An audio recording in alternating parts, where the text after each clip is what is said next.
2 Chronicles 1. Now Solomon, son of David, established himself securely over his kingdom, and the Lord his God was with him and highly exalted him. Then Solomon spoke to all Israel, to the commanders of thousands and of hundreds, to the judges and to every leader in all Israel, the heads of the families. And Solomon and the whole assembly went to the high place at Gibeon, because it was the location of God's tent of meeting, which Moses, the servant of the Lord, had made in the wilderness. Now David had brought the ark of God from Kiriath-Jearim to the place he had prepared for it, because he had pitched a tent for it in Jerusalem. But the bronze altar made by Bezalel, son of Uri, the son of Hur, was in Gibeon before the tabernacle of the Lord. So Solomon and the assembly inquired of him there. Solomon offered sacrifices there before the Lord on the bronze altar in the tent of meeting, where he offered 1,000 burnt offerings. That night God appeared to Solomon and said, "Ask, and I will give it to you." Solomon replied to God, "You have shown much loving devotion to my father David, and you have made me king in his place. Now, O Lord God, let your promise to my father David be fulfilled. For you have made me king over a people as numerous as the dust of the earth. Now grant me wisdom and knowledge, so that I may lead this people. For who is able to govern this great people of yours?" God said to Solomon, "Since this was in your heart, instead of requesting riches or wealth or glory for yourself, or death for your enemies, and since you have not even requested long life, but have asked for wisdom and knowledge to govern my people over whom I have made you king, therefore wisdom and knowledge have been granted to you. And I will also give you riches and wealth and honor, unlike anything given to the kings before you or after you." So Solomon went to Jerusalem from the high place in Gibeon before the tent of meeting, and he reigned over Israel. Solomon accumulated 1,400 chariots and 12,000 horses, which he stationed in the chariot cities and also with him in Jerusalem.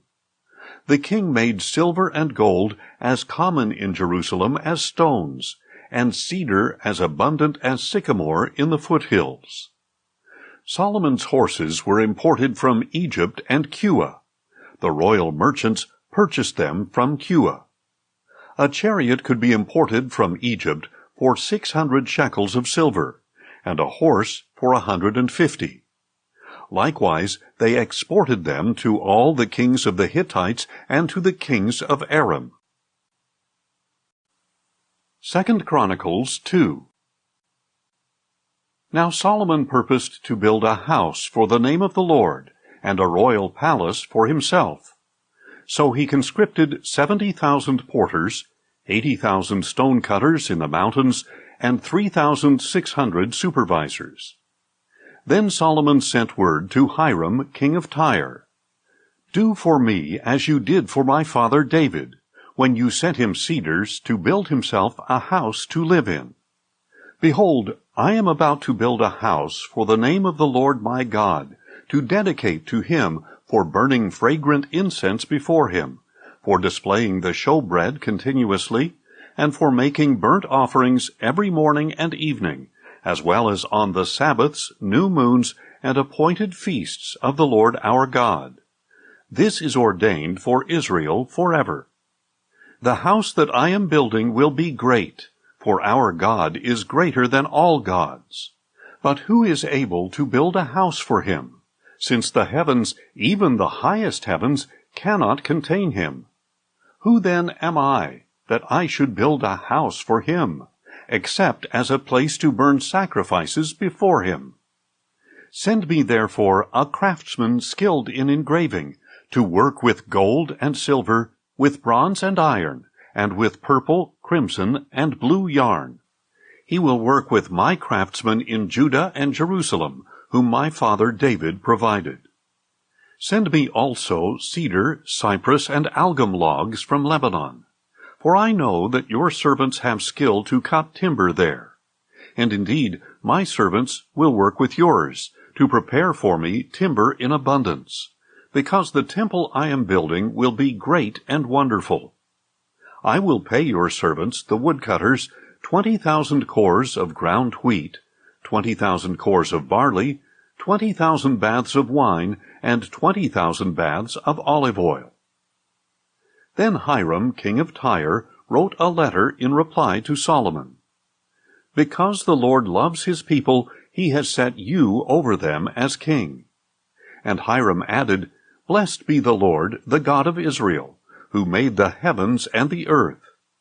He has given King David a wise son with insight and understanding, who will build a temple for the Lord and a royal palace for himself. So now I am sending you Huram-Abi, a skillful man endowed with creativity. He is the son of a woman from the daughters of Dan, and his father is a man of Tyre. He is skilled in work with gold and silver, bronze and iron, stone and wood, purple, blue, and crimson yarn, and fine linen. He is experienced in every kind of engraving, and can execute any design that is given him. He will work with your craftsmen and with those of my lord, your father David. Now let my lord send to his servants the wheat, barley, olive oil, and wine he promised. We will cut logs from Lebanon, as many as you need, and we will float them to you as rafts by sea down to Joppa. Then you can take them up to Jerusalem. Solomon numbered all the foreign men in the land of Israel, following the census his father David had conducted, and there were found to be 153,600 in all. Solomon made 70,000 of them porters, 80,000 stone cutters in the mountains, and 3,600 supervisors. 2 Chronicles 3. Then Solomon began to build the house of the Lord in Jerusalem, on Mount Moriah, where the Lord had appeared to his father David. This was the place that David had prepared on the threshing floor of Ornan the Jebusite. Solomon began construction on the 2nd day of the 2nd month in the 4th year of his reign. The foundation that Solomon laid for the house of God was 60 cubits long and 20 cubits wide, according to the old standard. The portico at the front, extending across the width of the temple, was 20 cubits long and 20 cubits high. He overlaid the inside with pure gold. He paneled the main room with cypress, which he overlaid with fine gold, and decorated with palm trees and chains. He adorned the temple with precious stones for beauty, and its gold was from Parvaim. He overlaid its beams, thresholds, walls, and doors with gold, and he carved cherubim on the walls. Then he made the most holy place. Its length corresponded to the width of the temple, 20 cubits long and 20 cubits wide. And he overlaid the inside with 600 talents of fine gold. The weight of the nails was 50 shekels of gold. He also overlaid the upper area with gold. In the most holy place he made 2 cherubim of sculptured work, and he overlaid them with gold. The total wingspan of the cherubim was 20 cubits. One wing of the first cherub was 5 cubits long, and touched the wall of the temple, and its other wing was 5 cubits long, and touched the wing of the other cherub. The wing of the second cherub also measured 5 cubits, and touched the wall of the temple, while its other wing measured 5 cubits, and touched the wing of the first cherub. So the total wingspan of these cherubim was 20 cubits. They stood on their feet, facing the main room. He made the veil of blue, purple, and crimson yarn and fine linen, with cherubim woven into it. In front of the temple he made 2 pillars, which together were 35 cubits high, each with a capital on top measuring 5 cubits.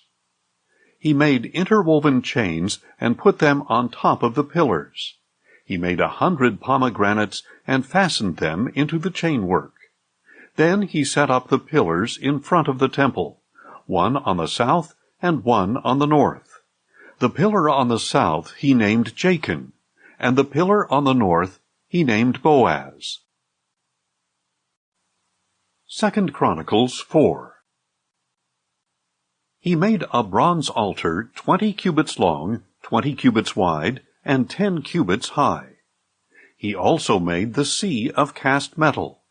It was circular in shape, measuring 10 cubits from rim to rim, 5 cubits in height, and 30 cubits in circumference.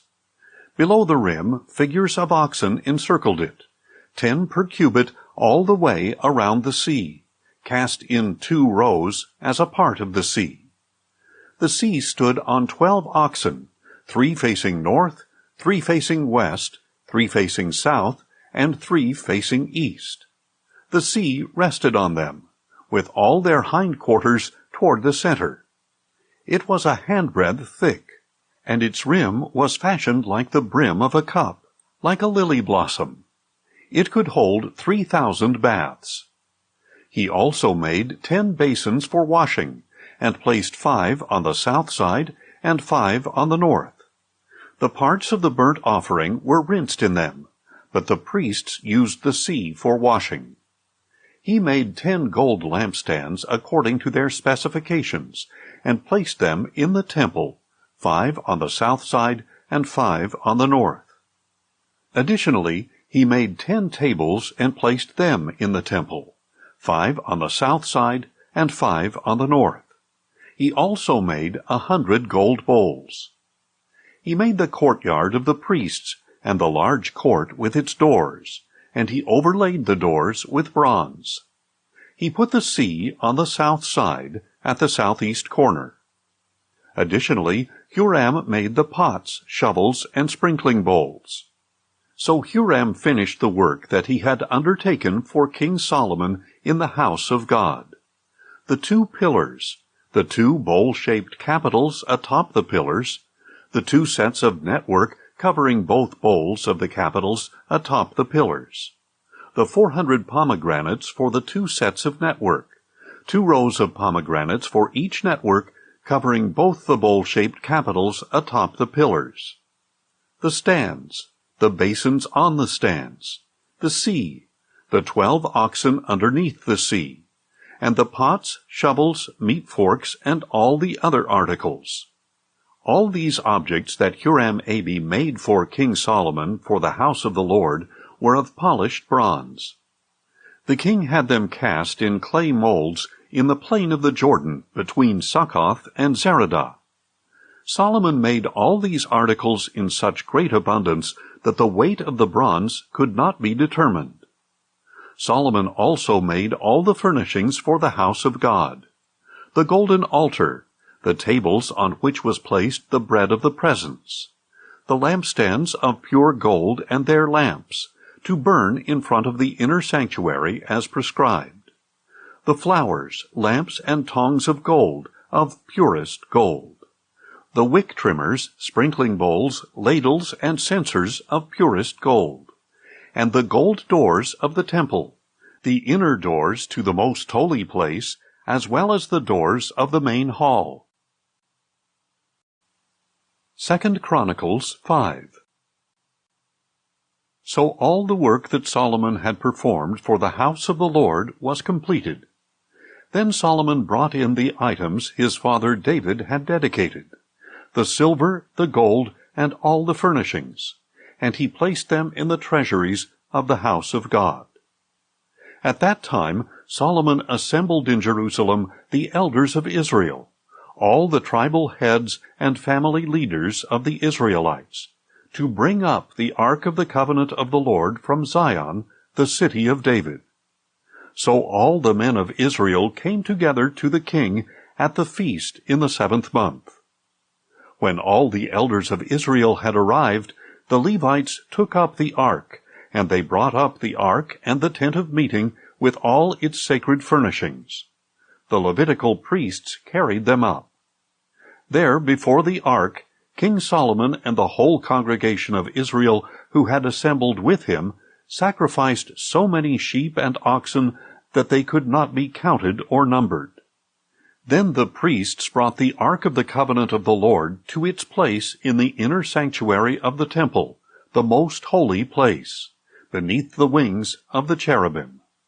For the cherubim spread their wings over the place of the ark, and overshadowed the ark and its poles. The poles of the ark extended far enough that their ends were visible from in front of the inner sanctuary, but not from outside the holy place, and they are there to this day. There was nothing in the ark except the 2 tablets that Moses had placed in it at Horeb, where the Lord had made a covenant with the Israelites after they had come out of Egypt.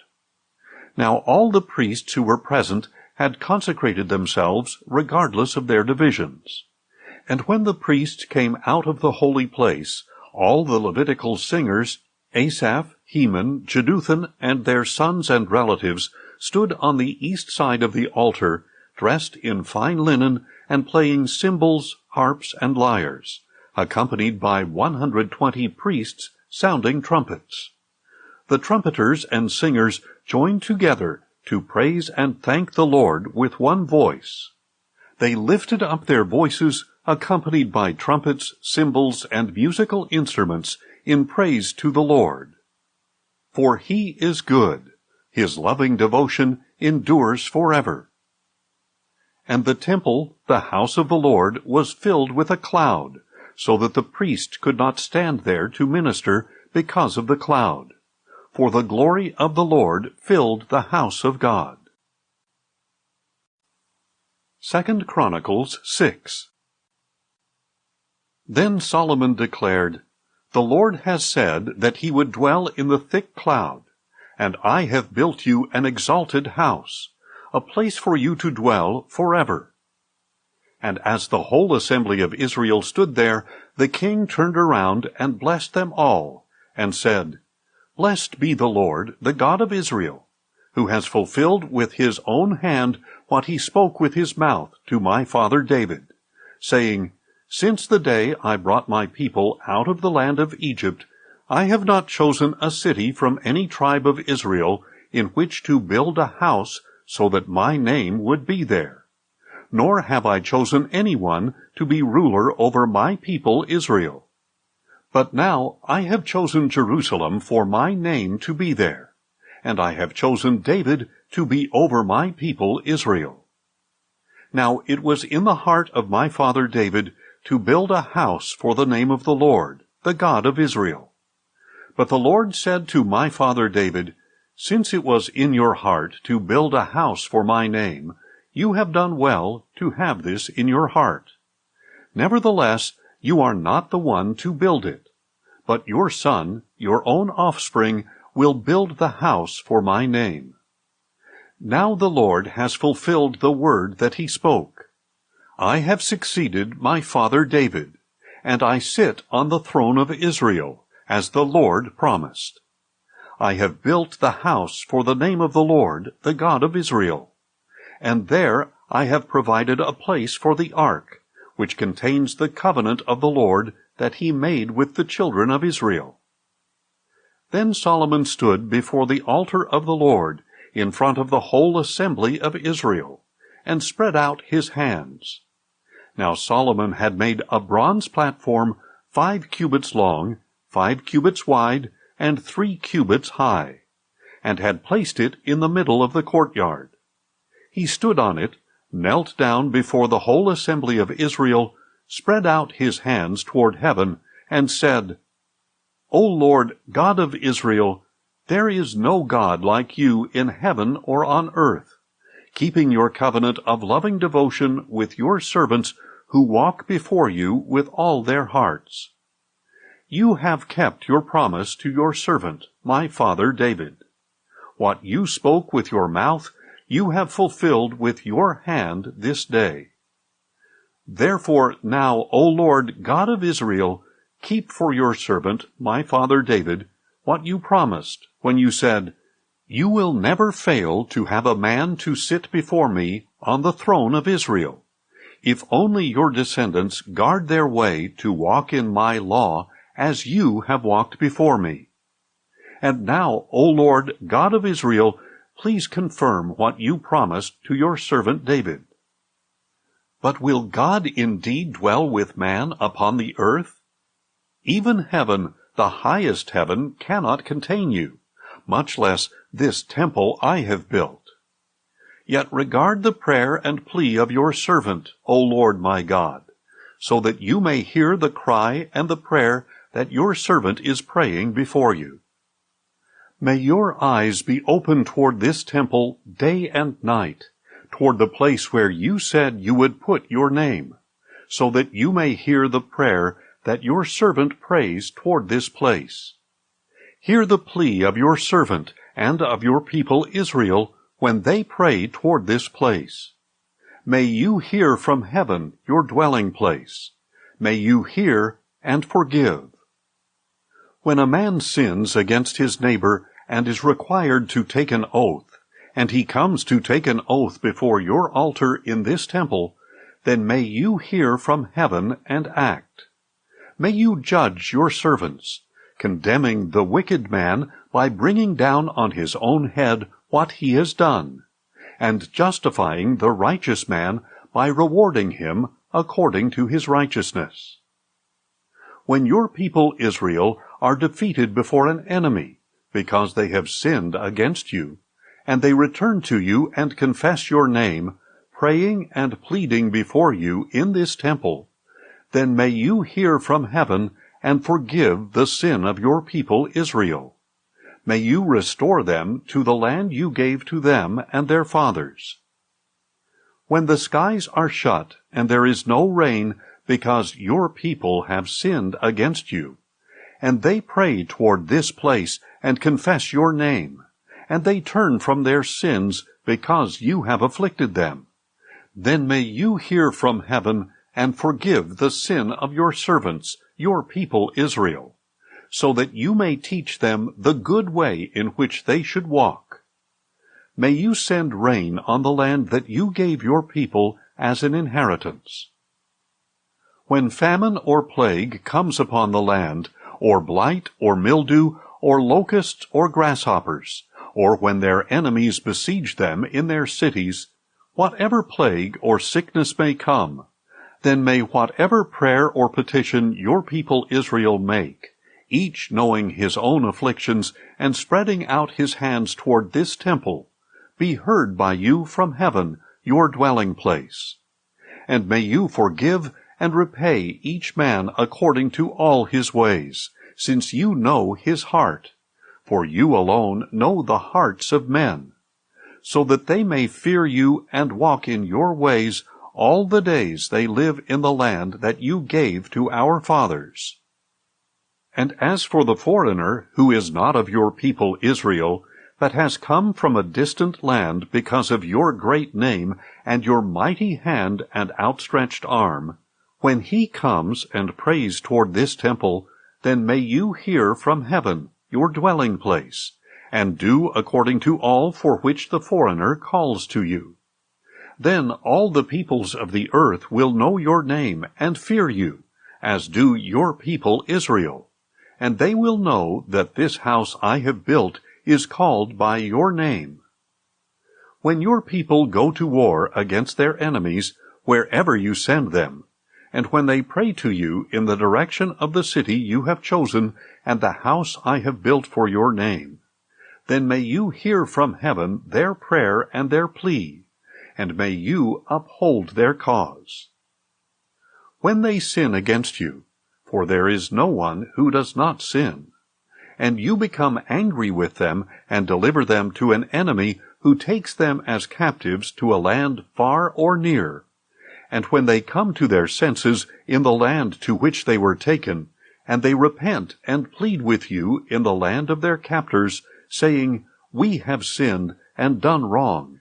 We have acted wickedly.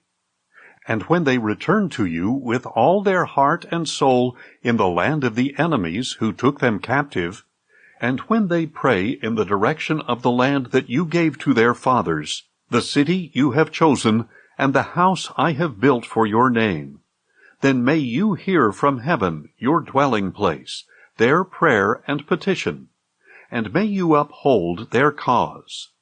May you forgive your people who sinned against you. Now, my God, may your eyes be open and your ears attentive to the prayer offered in this place. Now, therefore, arise, O Lord God, and enter your resting place, you and the ark of your might.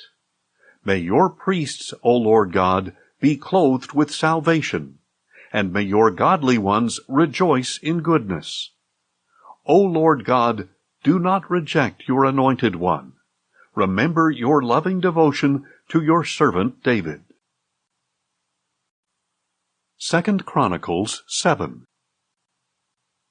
When Solomon had finished praying, fire came down from heaven and consumed the burnt offering and the sacrifices, and the glory of the Lord filled the temple. The priests were unable to enter the house of the Lord, because the glory of the Lord had filled it. When all the Israelites saw the fire coming down and the glory of the Lord above the temple, they bowed down on the pavement with their faces to the ground, and they worshipped and gave thanks to the Lord. For he is good, his loving devotion endures forever. Then the king and all the people offered sacrifices before the Lord. And King Solomon offered a sacrifice of 22,000 oxen and 120,000 sheep. So the king and all the people dedicated the house of God. The priests stood at their posts, as did the Levites with the musical instruments of the Lord, which King David had made for giving thanks to the Lord, and with which David had offered praise, saying, For his loving devotion endures forever. Across from the Levites, the priests sounded trumpets, and all the Israelites were standing.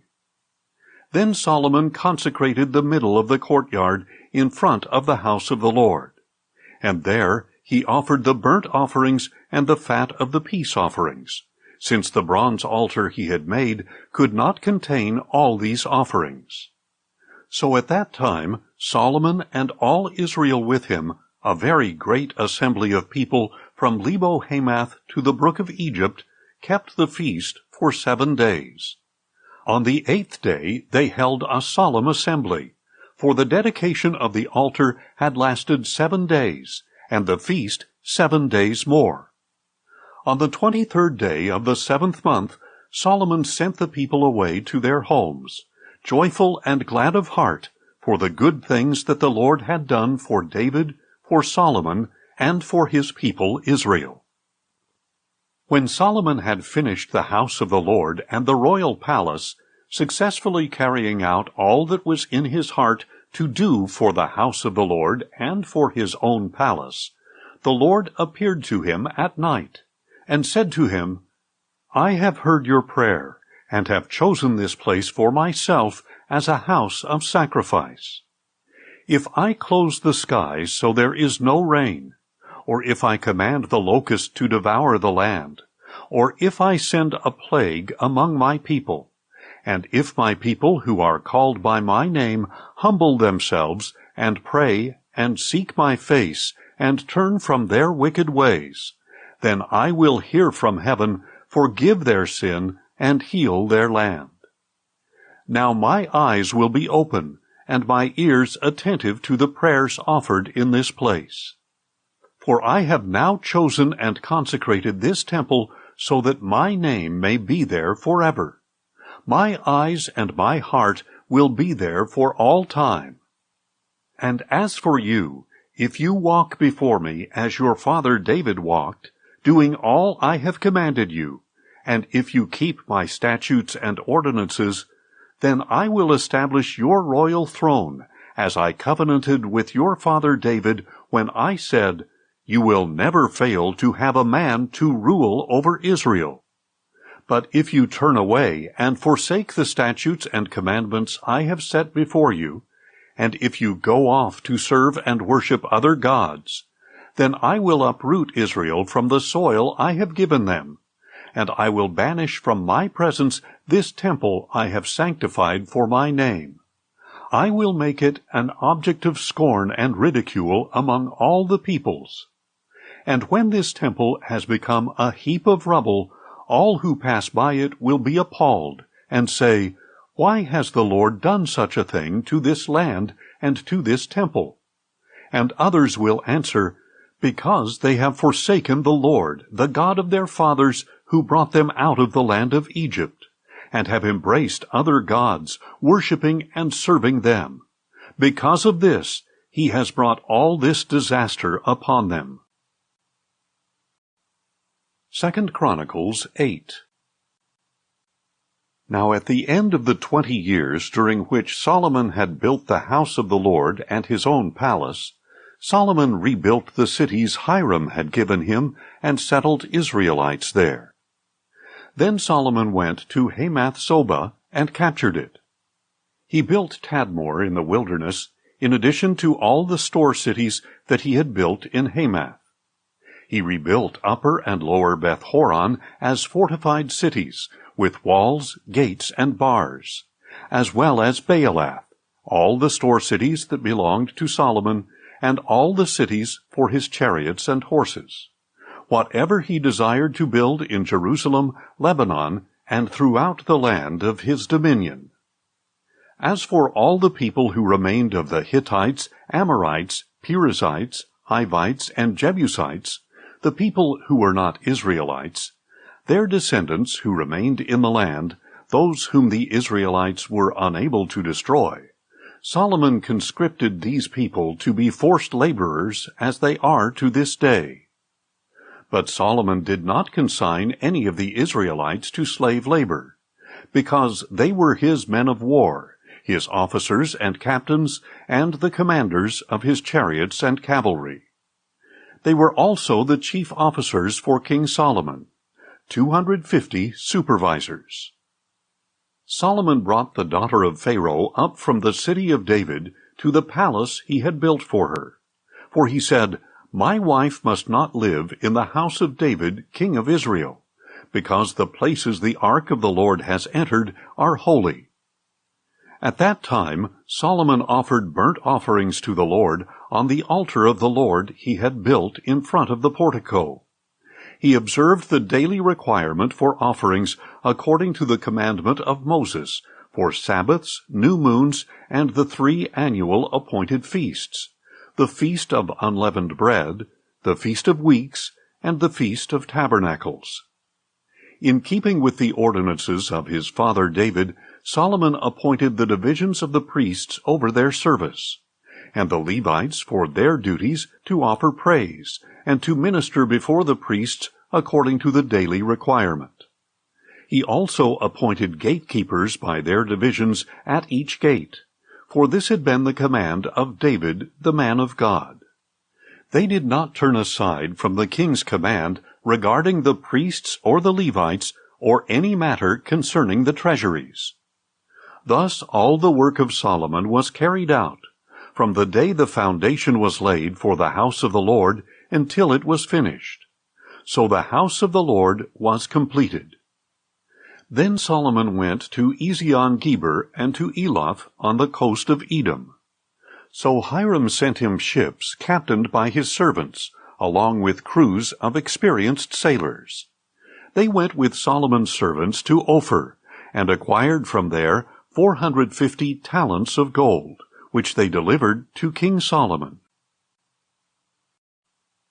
2 Chronicles 9. Now when the queen of Sheba heard about the fame of Solomon, she came to test him with difficult questions. She arrived in Jerusalem with a very large caravan, with camels bearing spices, gold in abundance, and precious stones. So she came to Solomon and spoke with him about all that was on her mind. And Solomon answered all her questions. Nothing was too difficult for him to explain.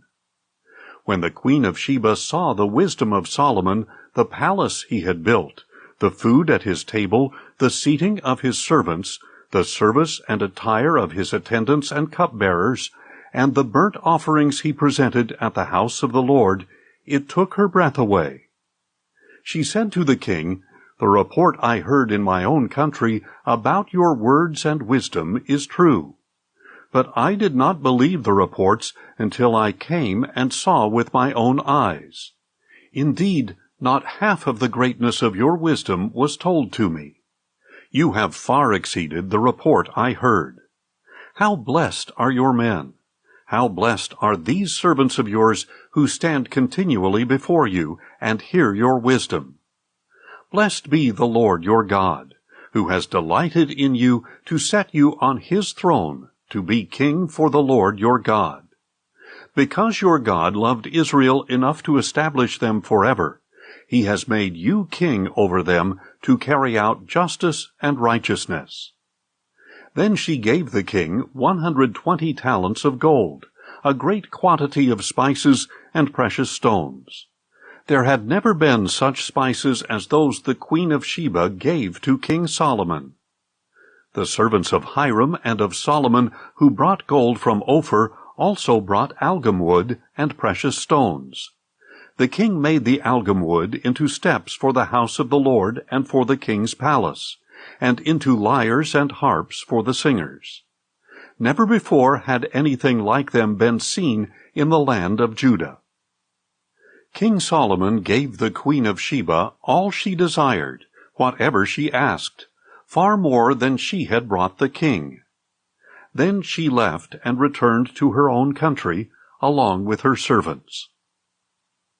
The weight of gold that came to Solomon each year was 666 talents, not including the revenue from the merchants and traders. And all the Arabian kings and governors of the land also brought gold and silver to Solomon.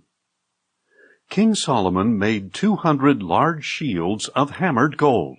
600 shekels of hammered gold went into each shield. He also made 300 small shields of hammered gold. 300 shekels of gold went into each shield. And the king put them in the house of the forest of Lebanon. Additionally, the king made a great throne of ivory, and overlaid it with pure gold. The throne had 6 steps, and a footstool of gold was attached to it. There were armrests on both sides of the seat, with a lion standing beside each armrest. 12 lions stood on the 6 steps, one at either end of each step. Nothing like this had ever been made for any kingdom. All King Solomon's drinking cups were gold, and all the utensils of the house of the forest of Lebanon were pure gold. There was no silver, because it was accounted as nothing in the days of Solomon. For the king had the ships of Tarshish that went with Hiram's servants, and once every 3 years the ships of Tarshish would arrive bearing gold, silver, ivory, apes, and peacocks. So King Solomon surpassed all the kings of the earth in riches and wisdom.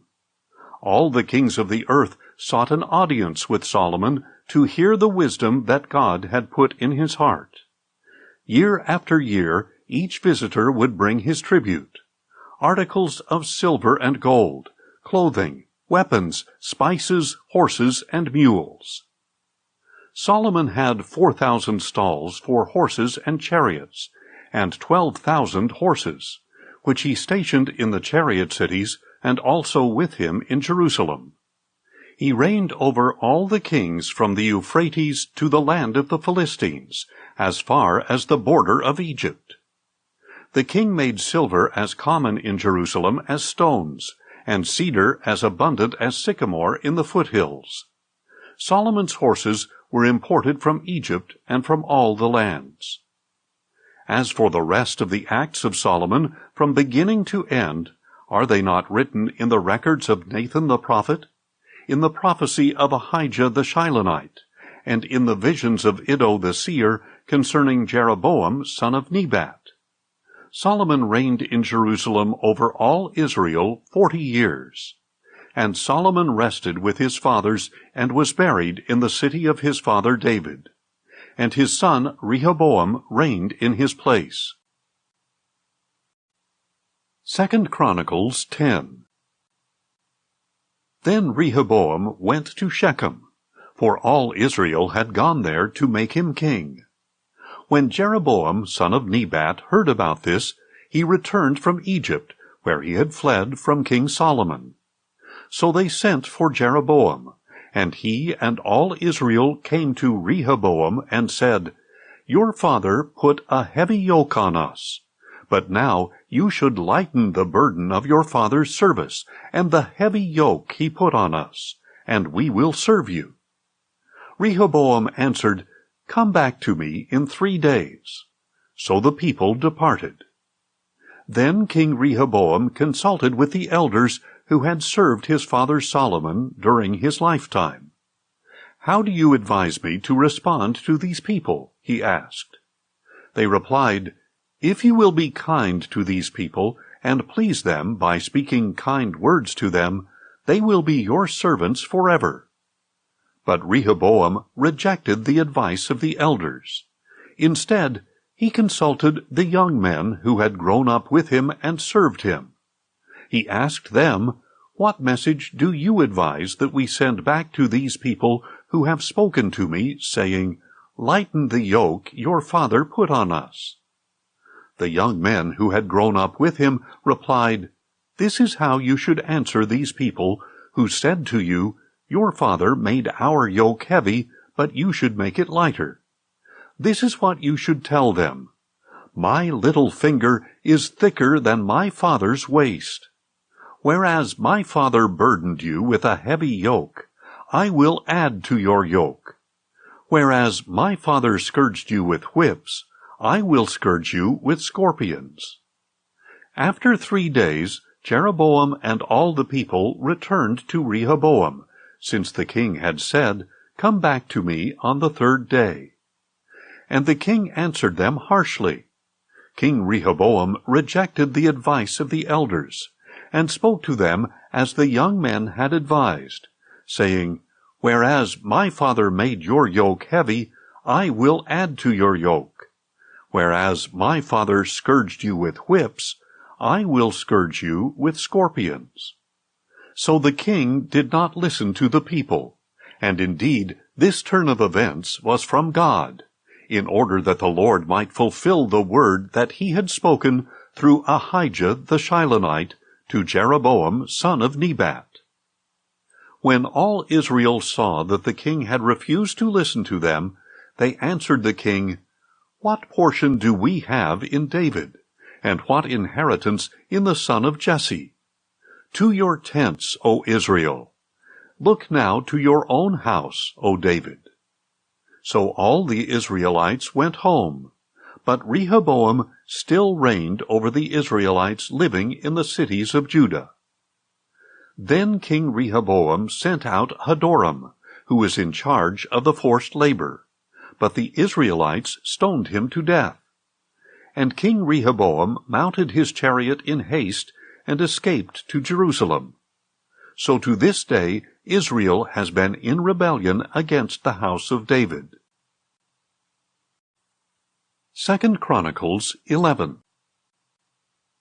When Rehoboam arrived in Jerusalem, he mobilized the house of Judah and Benjamin, 180,000 chosen warriors, to fight against Israel and restore the kingdom to Rehoboam. But the word of the Lord came to Shemaiah, the man of God. "Tell Rehoboam, son of Solomon, king of Judah, and all the Israelites in Judah and Benjamin, that this is what the Lord says. You are not to go up and fight against your brothers. Each of you must return home, for this word is from me." So they listened to the words of the Lord, and turned back from going against Jeroboam. Rehoboam continued to live in Jerusalem, and he built up cities for defense in Judah. He built up Bethlehem, Etam, Tekoa, Bethsur, Soko, Adullam, Gath, Marisha, Ziph, Adoraim, Lachish, Azekah, Zorah, Aijalon, and Hebron, the fortified cities in Judah and Benjamin. He strengthened their fortresses and put officers in them, with supplies of food, oil, and wine. He also put shields and spears in all the cities and strengthened them greatly. So Judah and Benjamin belonged to him. Moreover, the priests and Levites from all their districts throughout Israel stood with Rehoboam. For the Levites left their pasture lands and their possessions and went to Judah and Jerusalem, because Jeroboam and his sons had rejected them as priests of the Lord. And Jeroboam appointed his own priests for the high places and for the goat demons and calf idols he had made. Those from every tribe of Israel who had set their hearts to seek the Lord their God followed the Levites to Jerusalem to sacrifice to the Lord, the God of their fathers. So they strengthened the kingdom of Judah, and supported Rehoboam, son of Solomon, for 3 years, because they walked for 3 years in the way of David and Solomon. And Rehoboam married Mahalath, who was the daughter of David's son Jeremoth, and of Abihail, the daughter of Jesse's son Eliab. She bore sons to him, Jeush, Shemariah, and Zaham. After her he married Maacah, daughter of Absalom, and she bore to him Abijah, Attai, Siza, and Shelomith. Rehoboam loved Maacah, daughter of Absalom, more than all his wives and concubines. In all he had 18 wives and 60 concubines, and he was the father of 28 sons and 60 daughters. Rehoboam appointed Abijah, son of Maacah, as chief prince among his brothers, intending to make him king. Rehoboam also acted wisely by dispersing some of his sons throughout the districts of Judah and Benjamin, and to all the fortified cities. He gave them abundant provisions and sought many wives for them. 2 Chronicles 12. After Rehoboam had established his sovereignty and royal power, he and all Israel with him forsook the law of the Lord. In the 5th year of Rehoboam's reign, because they had been unfaithful to the Lord, Shishak, king of Egypt, came up and attacked Jerusalem with 1,200 chariots, 60,000 horsemen, and countless troops who came with him out of Egypt, Libyans, Sukkites, and Cushites. He captured the fortified cities of Judah and came as far as Jerusalem. Then Shemaiah the prophet came to Rehoboam and the leaders of Judah, who had gathered at Jerusalem because of Shishak, and he said to them, "This is what the Lord says. You have forsaken me, therefore I have forsaken you into the hand of Shishak." So the leaders of Israel and the king humbled themselves and said, "The Lord is righteous." When the Lord saw that they had humbled themselves, the word of the Lord came to Shemaiah, saying, "They have humbled themselves. I will not destroy them, but will soon grant them deliverance. My wrath will not be poured out on Jerusalem through Shishak. Nevertheless, they will become his servants, so that they may learn the difference between serving me and serving the kings of other lands." So King Shishak of Egypt attacked Jerusalem and seized the treasures of the house of the Lord and of the royal palace. He took everything, including the gold shields that Solomon had made. Then King Rehoboam made bronze shields in their place, and committed them to the care of the captains of the guard on duty at the entrance to the royal palace. And whenever the king entered the house of the Lord, the guards would go with him, bearing the shields, and later they would return them to the guard room. Because Rehoboam humbled himself, the anger of the Lord turned away from him, and he did not destroy him completely. Indeed, conditions were good in Judah. Thus King Rehoboam established himself in Jerusalem. He was 41 years old when he became king, and he reigned 17 years in Jerusalem, the city the Lord had chosen from all the tribes of Israel in which to put his name. His mother's name was Naamah the Ammonite. And Rehoboam did evil because he did not set his heart to seek the Lord. Now the acts of Rehoboam from first to last, are they not written in the records of Shemaiah the prophet and of Iddo the seer concerning the genealogies? There was war between Rehoboam and Jeroboam throughout their days. And Rehoboam rested with his fathers, and was buried in the city of David. And his son Abijah reigned in his place. 2 Chronicles 13. In the 18th year of Jeroboam's reign, Abijah became king of Judah, and he reigned in Jerusalem 3 years. His mother's name was Micaiah, daughter of Uriel. She was from Gibeah. And there was war between Abijah and Jeroboam. Abijah went into battle with an army of 400,000 chosen men, while Jeroboam drew up in formation against him with 800,000 chosen and mighty men of valor. Then Abijah stood on Mount Zemaraim in the hill country of Ephraim, and said, Hear me, O Jeroboam, and all Israel. Do you not know that the Lord, the God of Israel, has given the kingship of Israel to David and his descendants forever, by a covenant of salt? Yet Jeroboam, son of Nebat, a servant of Solomon, son of David, rose up and rebelled against his master. Then worthless and wicked men gathered around him to resist Rehoboam, son of Solomon, when he was young, inexperienced, and unable to resist them. And now you think you can resist the kingdom of the Lord, which is in the hands of David's descendants. You are indeed a vast army, and you have with you the golden calves that Jeroboam made for you as gods. But did you not drive out the priests of the Lord, the sons of Aaron and the Levites? And did you not make priests for yourselves, as do the peoples of other lands? Now whoever comes to consecrate himself with a young bull and 7 rams can become a priest of things that are not gods. But as for us, the Lord is our God. We have not forsaken him. The priests who minister to the Lord are sons of Aaron, and the Levites attend to their duties. Every morning and every evening they present burnt offerings and fragrant incense to the Lord. They set out the rows of showbread on the ceremonially clean table, and every evening they light the lamps of the gold lampstand. We are carrying out the requirements of the Lord our God, while you have forsaken him. Now behold, God himself is with us as our head, and his priests with their trumpets sound the battle call against you. O children of Israel, do not fight against the Lord, the God of your fathers, for you will not succeed. Now Jeroboam had sent troops around to ambush from the rear, so that while he was in front of Judah, the ambush was behind them.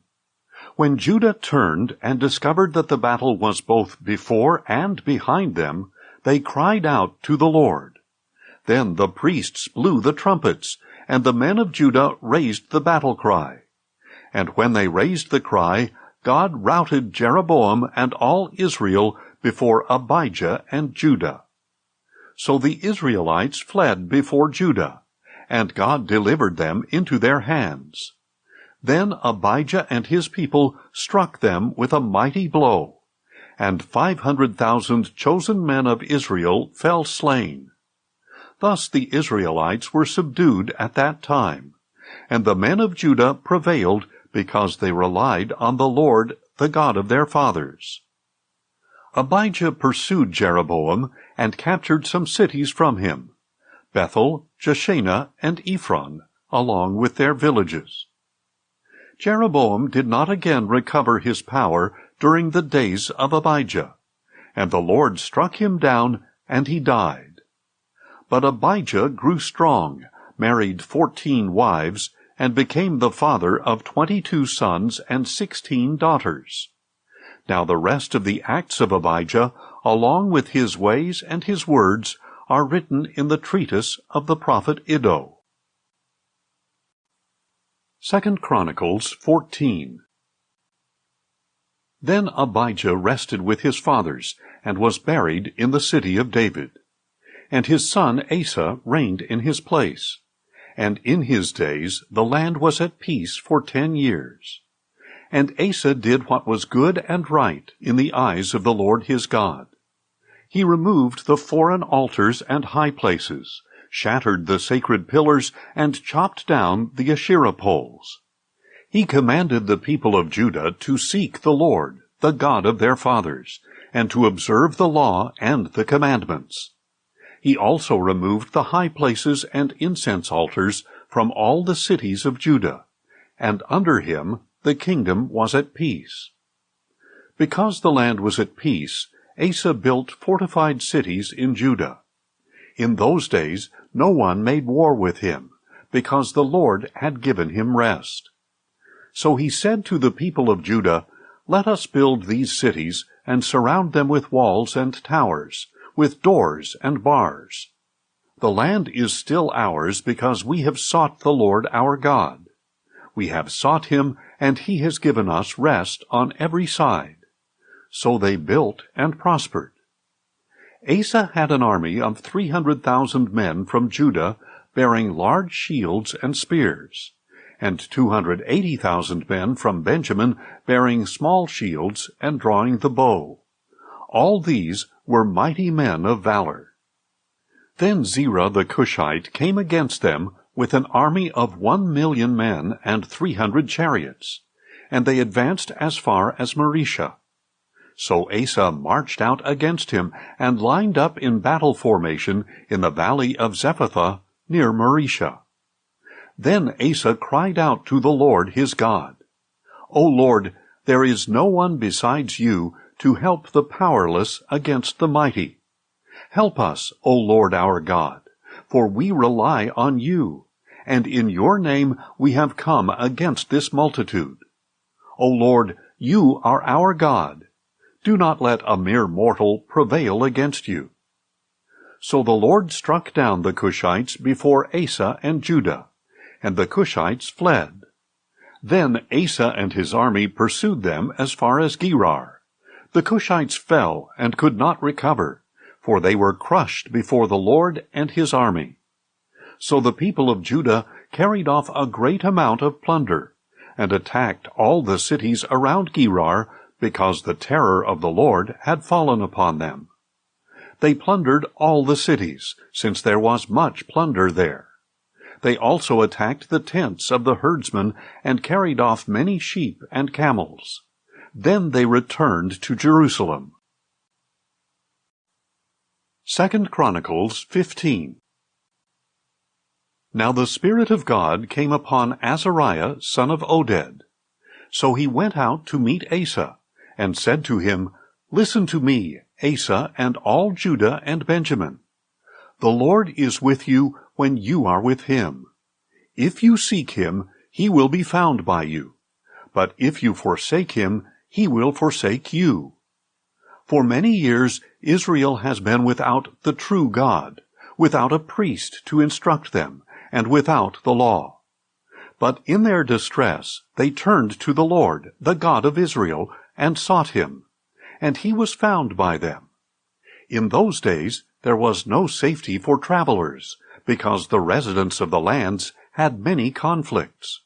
Nation was crushed by nation, and city by city, for God afflicted them with all kinds of adversity. But as for you, be strong. Do not be discouraged, for your work will be rewarded." When Asa heard these words and the prophecy of Azariah son of Oded the prophet, he took courage and removed the detestable idols from the whole land of Judah and Benjamin, and from the cities he had captured in the hill country of Ephraim. He then restored the altar of the Lord that was in front of the portico of the Lord's temple. And he assembled all Judah and Benjamin, along with those from the tribes of Ephraim, Manasseh, and Simeon, who had settled among them. For great numbers had come over to him from Israel when they saw that the Lord his God was with him. So they gathered together in Jerusalem in the 3rd month of the 15th year of Asa's reign. At that time they sacrificed to the Lord 700 oxen and 7,000 sheep from all the plunder they had brought back. Then they entered into a covenant to seek the Lord, the God of their fathers, with all their heart and soul. And whoever would not seek the Lord, the God of Israel, would be put to death, whether young or old, man or woman. They took an oath to the Lord with a loud voice, with shouting, trumpets, and ram's horns. And all Judah rejoiced over the oath, for they had sworn it with all their heart. They had sought him earnestly, and he was found by them. So the Lord gave them rest on every side. King Asa also removed his grandmother Maacah from her position as queen mother, because she had made a detestable Asherah pole. Asa chopped down the pole, crushed it, and burned it in the Kidron Valley. The high places were not removed from Israel, but Asa's heart was fully devoted all his days. And he brought into the house of God the silver and gold articles that he and his father had dedicated. And there was no war until the 35th year of Asa's reign. 2 Chronicles 16.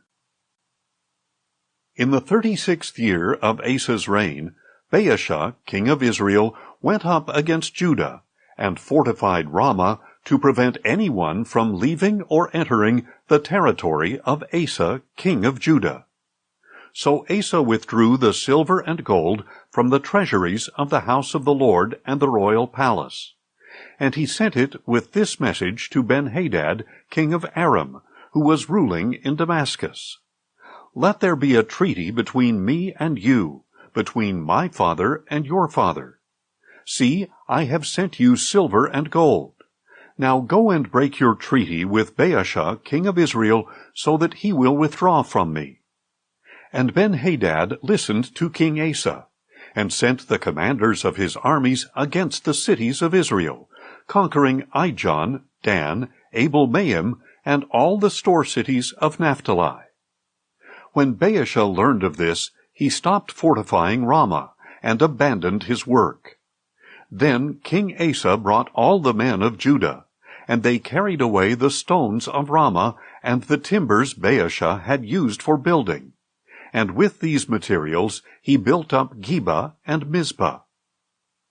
At that time Hanani the seer came to King Asa of Judah, and told him, Because you have relied on the king of Aram, and not on the Lord your God, the army of the king of Aram has escaped from your hand.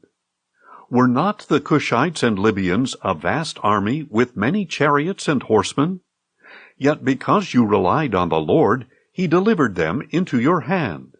For the eyes of the Lord roam to and fro over all the earth, to show himself strong on behalf of those whose hearts are fully devoted to him. You have acted foolishly in this matter. From now on, therefore, you will be at war. Asa was angry with the seer, and became so enraged over this matter that he put the man in prison. And at the same time Asa oppressed some of the people. Now the rest of the acts of Asa, from beginning to end, are indeed written in the book of the kings of Judah and Israel. In the 39th year of his reign, Asa became diseased in his feet, and his malady became increasingly severe. Yet even in his illness he did not seek the Lord, but only the physicians. So in the 41st year of his reign, Asa died and rested with his fathers. And he was buried in the tomb that he had cut out for himself in the city of David. They laid him on a bier that was full of spices and various blended perfumes. Then they made a great fire in his honor. 2 Chronicles 17. Asa's son Jehoshaphat reigned in his place, and he strengthened himself against Israel. He stationed troops in every fortified city of Judah, and put garrisons in the land of Judah and in the cities of Ephraim that his father Asa had captured. Now the Lord was with Jehoshaphat, because he walked in the earlier ways of his father David. He did not seek out the Baals, but he sought the God of his father, and walked by his commandments rather than the practices of Israel. So the Lord established the kingdom in his hand, and all Judah brought him tribute, so that he had an abundance of riches and honor. And his heart took delight in the ways of the Lord. Furthermore, he removed the high places and Asherah poles from Judah. In the 3rd year of his reign, Jehoshaphat sent his officials Ben-Hail, Obadiah, Zechariah, Nethanel, and Micaiah to teach in the cities of Judah, accompanied by certain Levites, Shemaiah, Nethaniah, Zebadiah, Asahel, Shemiramoth, Jehonathan, Adonijah, Tobijah, and Tob-Adonijah, along with the priests Elishama and Jehoram. They taught throughout Judah, taking with them the book of the law of the Lord. They went throughout the towns of Judah and taught the people. And the dread of the Lord fell upon all the kingdoms of the lands that surrounded Judah, so that they did not make war against Jehoshaphat. Some Philistines also brought gifts and silver as tribute to Jehoshaphat, and the Arabs brought him 7,700 rams and 7,700 goats from their flocks. Jehoshaphat grew stronger and stronger, and he built fortresses and store cities in Judah, and kept vast supplies in the cities of Judah. He also had warriors in Jerusalem who were mighty men of valor. These are their numbers according to the houses of their fathers. From Judah, the commanders of thousands, Adnah the commander, and with him 300,000 mighty men of valor. Next to him, Jehohanan the commander, and with him 280,000. And next to him, Amaziah, son of Zichri, the volunteer for the Lord, and with him 200,000 mighty men of valor. From Benjamin, Eliada, a mighty man of valor, and with him 200,000 armed with bows and shields. And next to him Jehozabad, and with him 180,000 armed for battle. These were the men who served the king, besides those he stationed in the fortified cities throughout Judah. 2 Chronicles 18. Now Jehoshaphat had riches and honor in abundance, and he allied himself with Ahab by marriage. And some years later he went down to visit Ahab in Samaria, where Ahab sacrificed many sheep and cattle for him and the people with him, and urged him to march up to Ramoth-Gilead. Ahab, king of Israel, asked Jehoshaphat, king of Judah, "Will you go with me against Ramoth-Gilead?" And Jehoshaphat replied, "I am like you, and my people are your people. We will join you in the war." But Jehoshaphat also said to the king of Israel, "Please inquire first for the word of the Lord." So the king of Israel assembled the prophets, 400 men, and asked them, "Should we go to war against Ramoth-Gilead, or should we refrain?" "Go up," they replied, "and God will deliver it into the hand of the king." But Jehoshaphat asked, "Is there not still a prophet of the Lord here, of whom we can inquire?" The king of Israel answered, "There is still one man who can ask the Lord, but I hate him, because he never prophesies anything good for me, but only bad. He is Micaiah, son of Imlah." "The king should not say that," Jehoshaphat replied. So the king of Israel called one of his officials and said, "Bring Micaiah, son of Imlah, at once." Dressed in royal attire, the king of Israel and Jehoshaphat, king of Judah, were sitting on their thrones at the threshing floor by the entrance of the gate of Samaria, with all the prophets prophesying before them. Now Zedekiah, son of Chenaanah, had made for himself iron horns, and declared, "This is what the Lord says. With these you shall gore the Arameans until they are finished off." And all the prophets were prophesying the same, saying, "Go up to Ramoth-Gilead and prosper, for the Lord will deliver it into the hand of the king." Then the messenger who had gone to call Micaiah instructed him, "Behold, with one accord the words of the prophets are favorable to the king. So please let your words be like theirs, and speak favorably."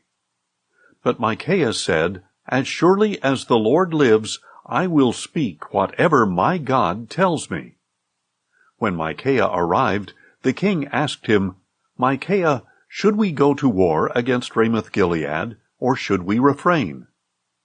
"Go up and triumph," Micaiah replied, "for they will be given into your hand." But the king said to him, "How many times must I make you swear not to tell me anything but the truth in the name of the Lord?" So Micaiah declared, "I saw all Israel scattered on the hills, like sheep without a shepherd. And the Lord said, These people have no master. Let each one return home in peace." Then the king of Israel said to Jehoshaphat, "Did I not tell you that he never prophesies good for me, but only bad?" Micaiah continued, "Therefore hear the word of the Lord. I saw the Lord sitting on his throne, and all the host of heaven standing on his right and on his left. And the Lord said, Who will entice Ahab, king of Israel, to march up and fall at Ramoth-Gilead? And one suggested this, and another that. Then a spirit came forward, stood before the Lord, and said, I will entice him. By what means? Asked the Lord. And he replied, I will go out and be a lying spirit in the mouths of all his prophets. You will surely entice him and prevail, said the Lord.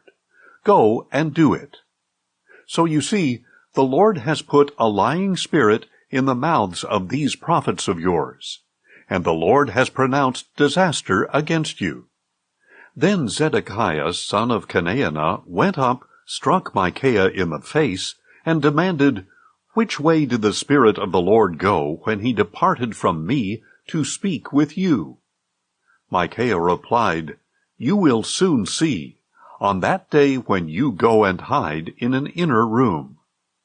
And the king of Israel declared, Take Micaiah and return him to Ammon, the governor of the city, and to Joash, the king's son, and tell them that this is what the king says. Put this man in prison, and feed him only bread and water until I return safely.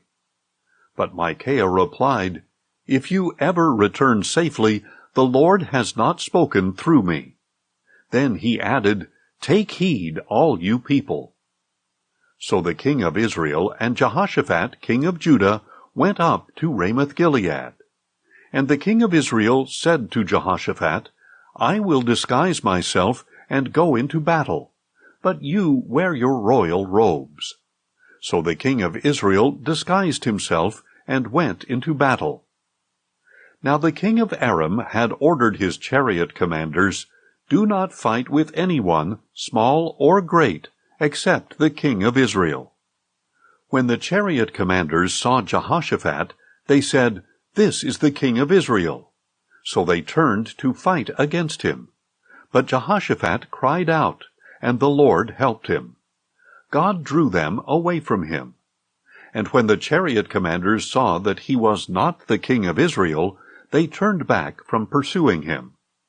However, a certain man drew his bow without taking special aim, and he struck the king of Israel between the joints of his armor. So the king said to his charioteer, Turn around and take me out of the battle, for I am badly wounded. The battle raged throughout that day, and the king of Israel propped himself up in his chariot, facing the Arameans until evening, and at sunset he died. 2 Chronicles 19. When Jehoshaphat, king of Judah, had returned safely to his home in Jerusalem, Jehu, son of Hanani the seer, went out to confront him, and said to King Jehoshaphat, "Should you help the wicked and love those who hate the Lord? Because of this, the wrath of the Lord is upon you. However, some good is found in you, for you have removed the Asherah poles from the land, and have set your heart on seeking God." Jehoshaphat lived in Jerusalem, and once again he went out among the people from Beersheba to the hill country of Ephraim, and turned them back to the Lord, the God of their fathers. He appointed judges in the land, in each of the fortified cities of Judah. Then he said to the judges, "Consider carefully what you do, for you are not judging for man, but for the Lord, who is with you when you render judgment. And now may the fear of the Lord be upon you. Be careful what you do, for with the Lord our God there is no injustice or partiality or bribery." Moreover, Jehoshaphat appointed in Jerusalem some of the Levites, priests, and heads of the Israelite families to judge on behalf of the Lord and to settle disputes, and they lived in Jerusalem. He commanded them, saying, "You must serve faithfully and wholeheartedly in the fear of the Lord.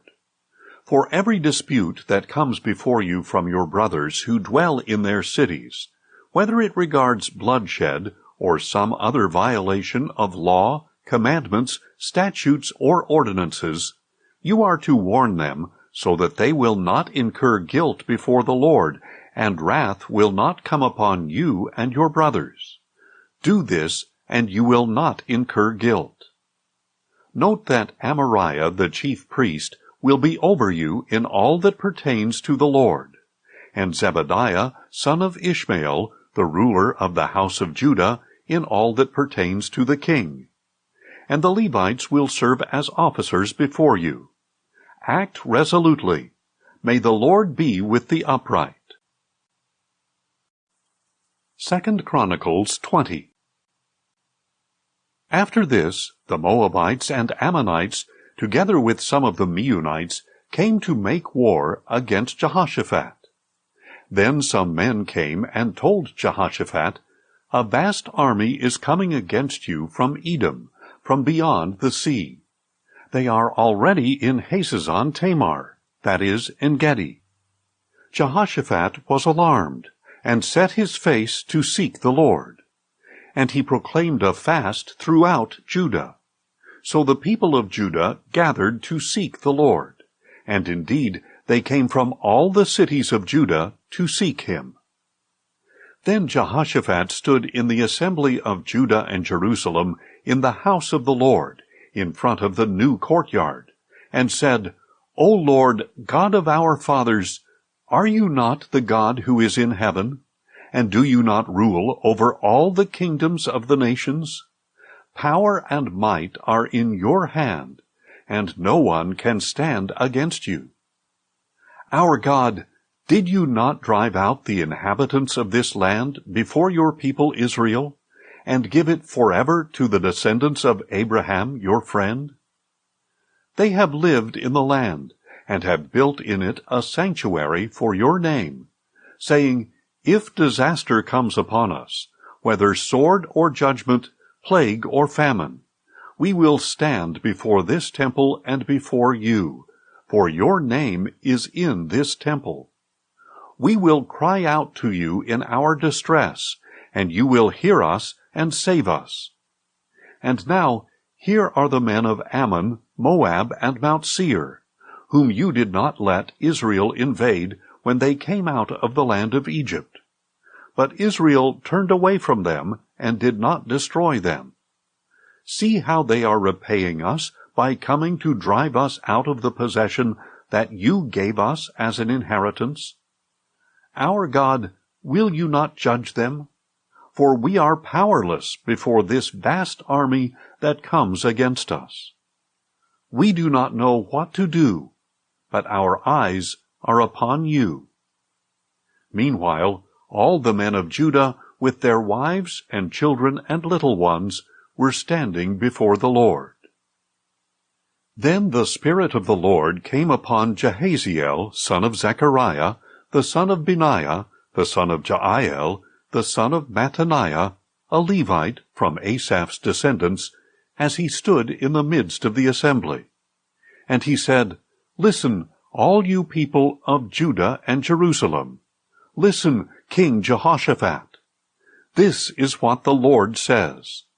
Do not be afraid or discouraged because of this vast army, for the battle does not belong to you, but to God. Tomorrow you are to march down against them. You will see them coming up the ascent of Ziz, and you will find them at the end of the valley facing the wilderness of Jeruel. You need not fight this battle. Take up your positions, stand firm, and see the salvation of the Lord on your behalf, O Judah and Jerusalem. Do not be afraid or discouraged. Go out and face them tomorrow, for the Lord is with you." Then Jehoshaphat bowed face down, and all the people of Judah and Jerusalem fell down before the Lord to worship him. And the Levites from the Kohathites and Korahites stood up to praise the Lord, the God of Israel, shouting in a very loud voice. Early in the morning they got up and left for the wilderness of Tekoa.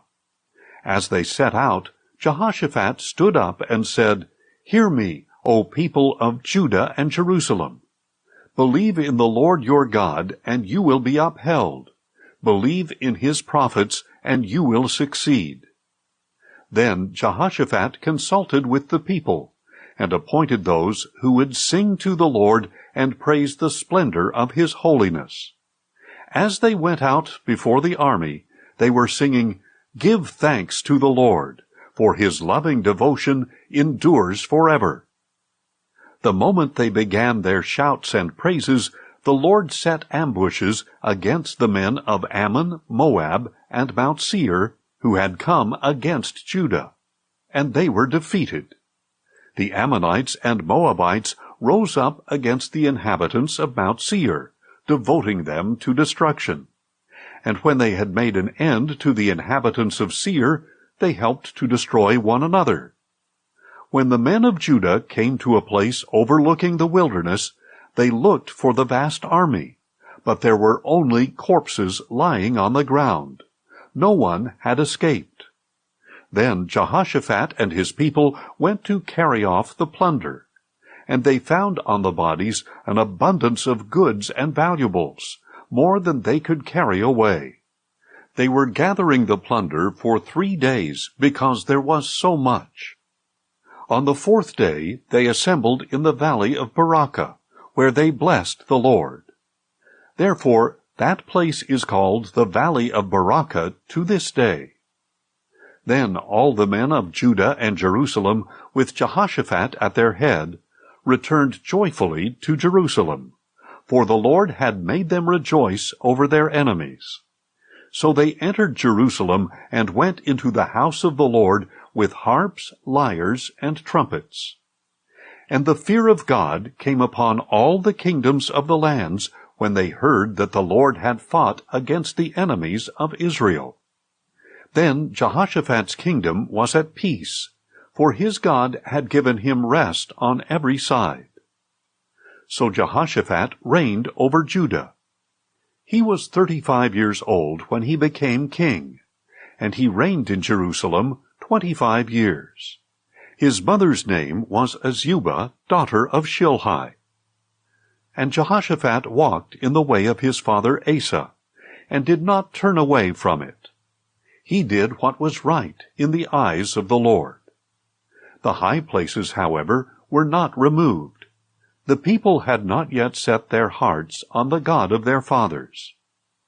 As for the rest of the acts of Jehoshaphat, from beginning to end, they are indeed written in the Chronicles of Jehu, son of Hanani, which are recorded in the book of the kings of Israel. Later, Jehoshaphat, king of Judah, made an alliance with Ahaziah, king of Israel, who acted wickedly. They agreed to make ships to go to Tarshish, and these were built in Ezion-Geber.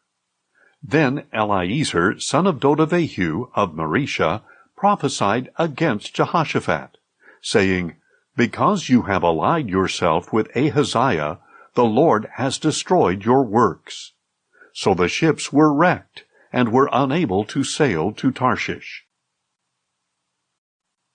2 Chronicles 21. And Jehoshaphat rested with his fathers, and was buried with them in the city of David. And his son Jehoram reigned in his place. Jehoram's brothers, the sons of Jehoshaphat, were Azariah, Jehiel, Zechariah, Azariah, Michael, and Shephatiah. These were all sons of Jehoshaphat, king of Israel. Their father had given them many gifts of silver and gold and precious things, as well as the fortified cities in Judah. But he gave the kingdom to Jehoram, because he was the firstborn. When Jehoram had established himself over his father's kingdom, he strengthened himself by putting to the sword all his brothers, along with some of the princes of Israel. Jehoram was 32 years old when he became king, and he reigned in Jerusalem 8 years. And Jehoram walked in the ways of the kings of Israel, just as the house of Ahab had done. For he married a daughter of Ahab, and did evil in the sight of the Lord. Yet the Lord was unwilling to destroy the house of David, because of the covenant he had made with David, and since he had promised to maintain a lamp for David and his descendants forever. In the days of Jehoram, Edom rebelled against the hand of Judah, and appointed their own king. So Jehoram crossed into Edom with his officers and all his chariots. When the Edomites surrounded him and his chariot commanders, he rose up and attacked by night. So to this day Edom has been in rebellion against the hand of Judah. Likewise, Libnah rebelled against his rule at the same time, because Jehoram had forsaken the Lord, the God of his fathers. Jehoram had also built high places on the hills of Judah. He had caused the people of Jerusalem to prostitute themselves, and had led Judah astray. Then a letter came to Jehoram from Elijah the prophet, which stated, "This is what the Lord, the God of your father David, says. You have not walked in the ways of your father Jehoshaphat, or of Asa, king of Judah.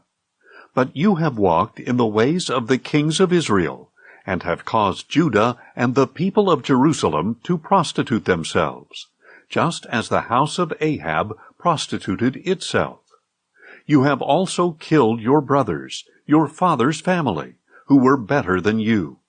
So behold, the Lord is about to strike your people, your sons, your wives, and all your possessions with a serious blow.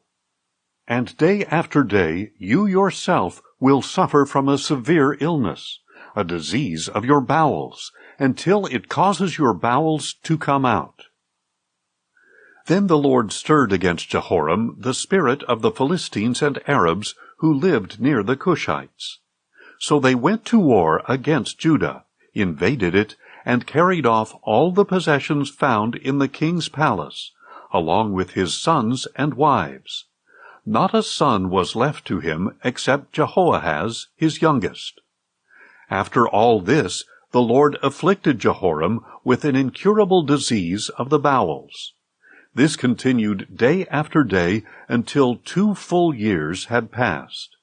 Finally, his intestines came out because of his disease, and he died in severe pain. And his people did not make a fire in his honor, as they had done for his fathers. Jehoram was 32 years old when he became king, and he reigned in Jerusalem 8 years. He died to no one's regret, and was buried in the city of David, but not in the tombs of the kings. 2 Chronicles 22. Then the people of Jerusalem made Ahaziah, the youngest son of Jehoram, king in his place, since the raiders who had come into the camp with the Arabs had killed all the older sons. So Ahaziah, son of Jehoram, became king of Judah. Ahaziah was 22 years old when he became king, and he reigned in Jerusalem 1 year. His mother's name was Athaliah, the granddaughter of Omri. Ahaziah also walked in the ways of the house of Ahab, for his mother was his counselor in wickedness. And he did evil in the sight of the Lord, as the house of Ahab had done. For to his destruction they were his counselors after the death of his father. Ahaziah also followed their counsel, and went with Joram, son of Ahab, king of Israel, to fight against Hazael, king of Aram, at Ramoth-Gilead. But the Arameans wounded Joram, so he returned to Jezreel to recover from the wounds they had inflicted on him at Ramah, when he fought against Hazael, king of Aram. Then Ahaziah, son of Jehoram, king of Judah, went down to Jezreel to visit Joram, son of Ahab, because Joram had been wounded. Ahaziah's downfall came from God when he went to visit Joram. When Ahaziah arrived, he went out with Joram to meet Jehu, son of Nimshi, whom the Lord had anointed to destroy the house of Ahab. So while Jehu was executing judgment on the house of Ahab, he found the rulers of Judah and the sons of Ahaziah's brothers who were serving Ahaziah, and he killed them.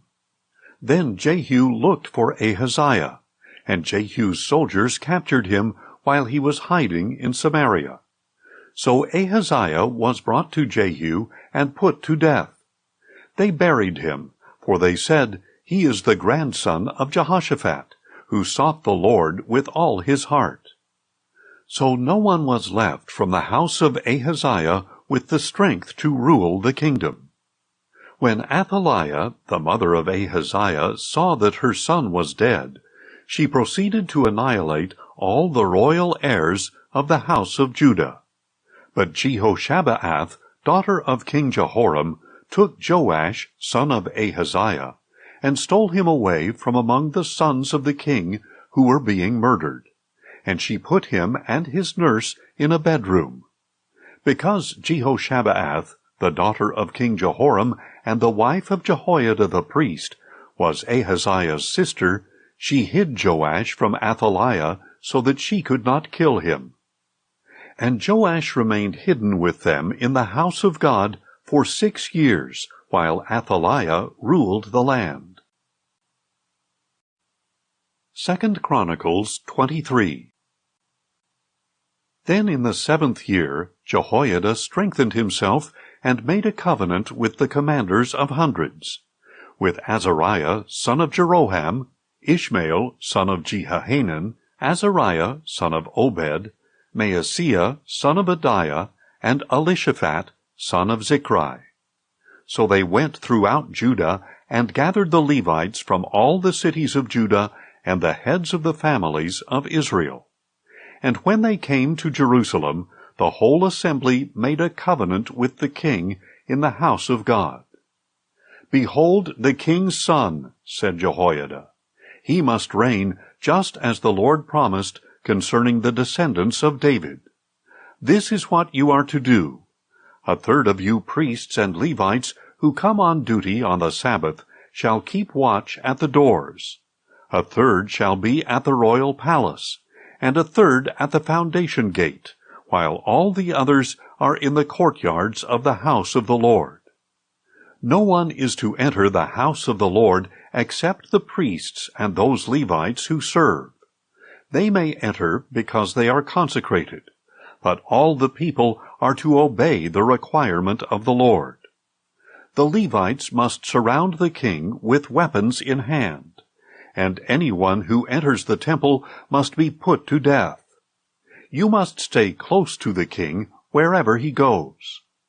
So the Levites and all Judah did everything that Jehoiada the priest had ordered. Each of them took his men, those coming on duty on the Sabbath and those going off duty, for Jehoiada the priest had not released any of the divisions.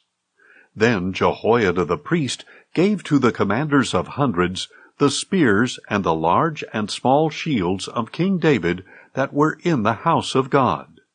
He stationed all the troops with their weapons in hand, surrounding the king by the altar and the temple, from the south side to the north side of the temple. Then Jehoiada and his sons brought out the king's son, put the crown on him, presented him with the testimony, and proclaimed him king. They anointed him and shouted, "Long live the king!" When Athaliah heard the noise of the people running and cheering the king, she went out to them in the house of the Lord. And she looked out and saw the king standing by his pillar at the entrance. The officers and trumpeters were beside the king, and all the people of the land were rejoicing and blowing trumpets, while the singers with musical instruments were leading the praises.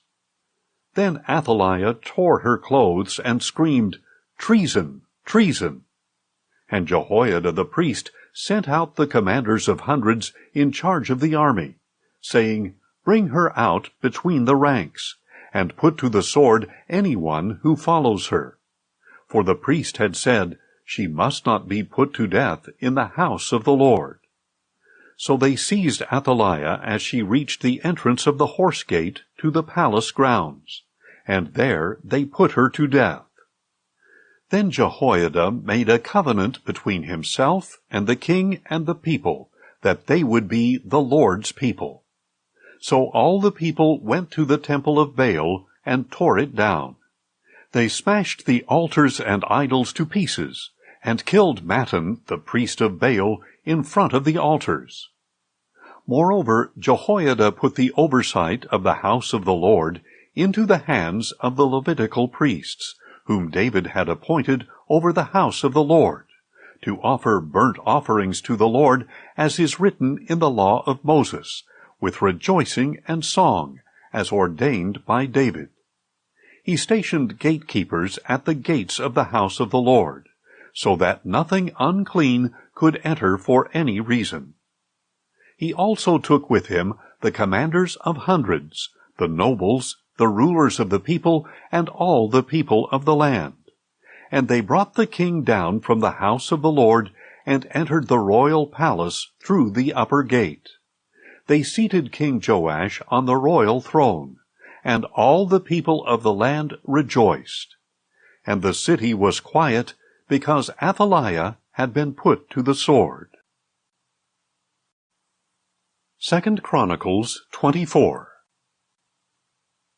Joash was 7 years old when he became king, and he reigned in Jerusalem 40 years. His mother's name was Zibiah. She was from Beersheba. And Joash did what was right in the eyes of the Lord all the days of Jehoiada the priest. Jehoiada took for him 2 wives, and he had sons and daughters. Some time later, Joash set his heart on repairing the house of the Lord. So he gathered the priests and Levites and said, "Go out to the cities of Judah and collect the money due annually from all Israel to repair the house of your God. Do it quickly." The Levites, however, did not make haste. So the king called Jehoiada the high priest, and said, "Why have you not required the Levites to bring from Judah and Jerusalem the tax imposed by Moses, the servant of the Lord, and by the assembly of Israel, for the tent of the testimony?" For the sons of that wicked woman Athaliah had broken into the house of God, and had even used the sacred objects of the house of the Lord for the Baals. At the king's command, a chest was made and placed outside, at the gate of the house of the Lord.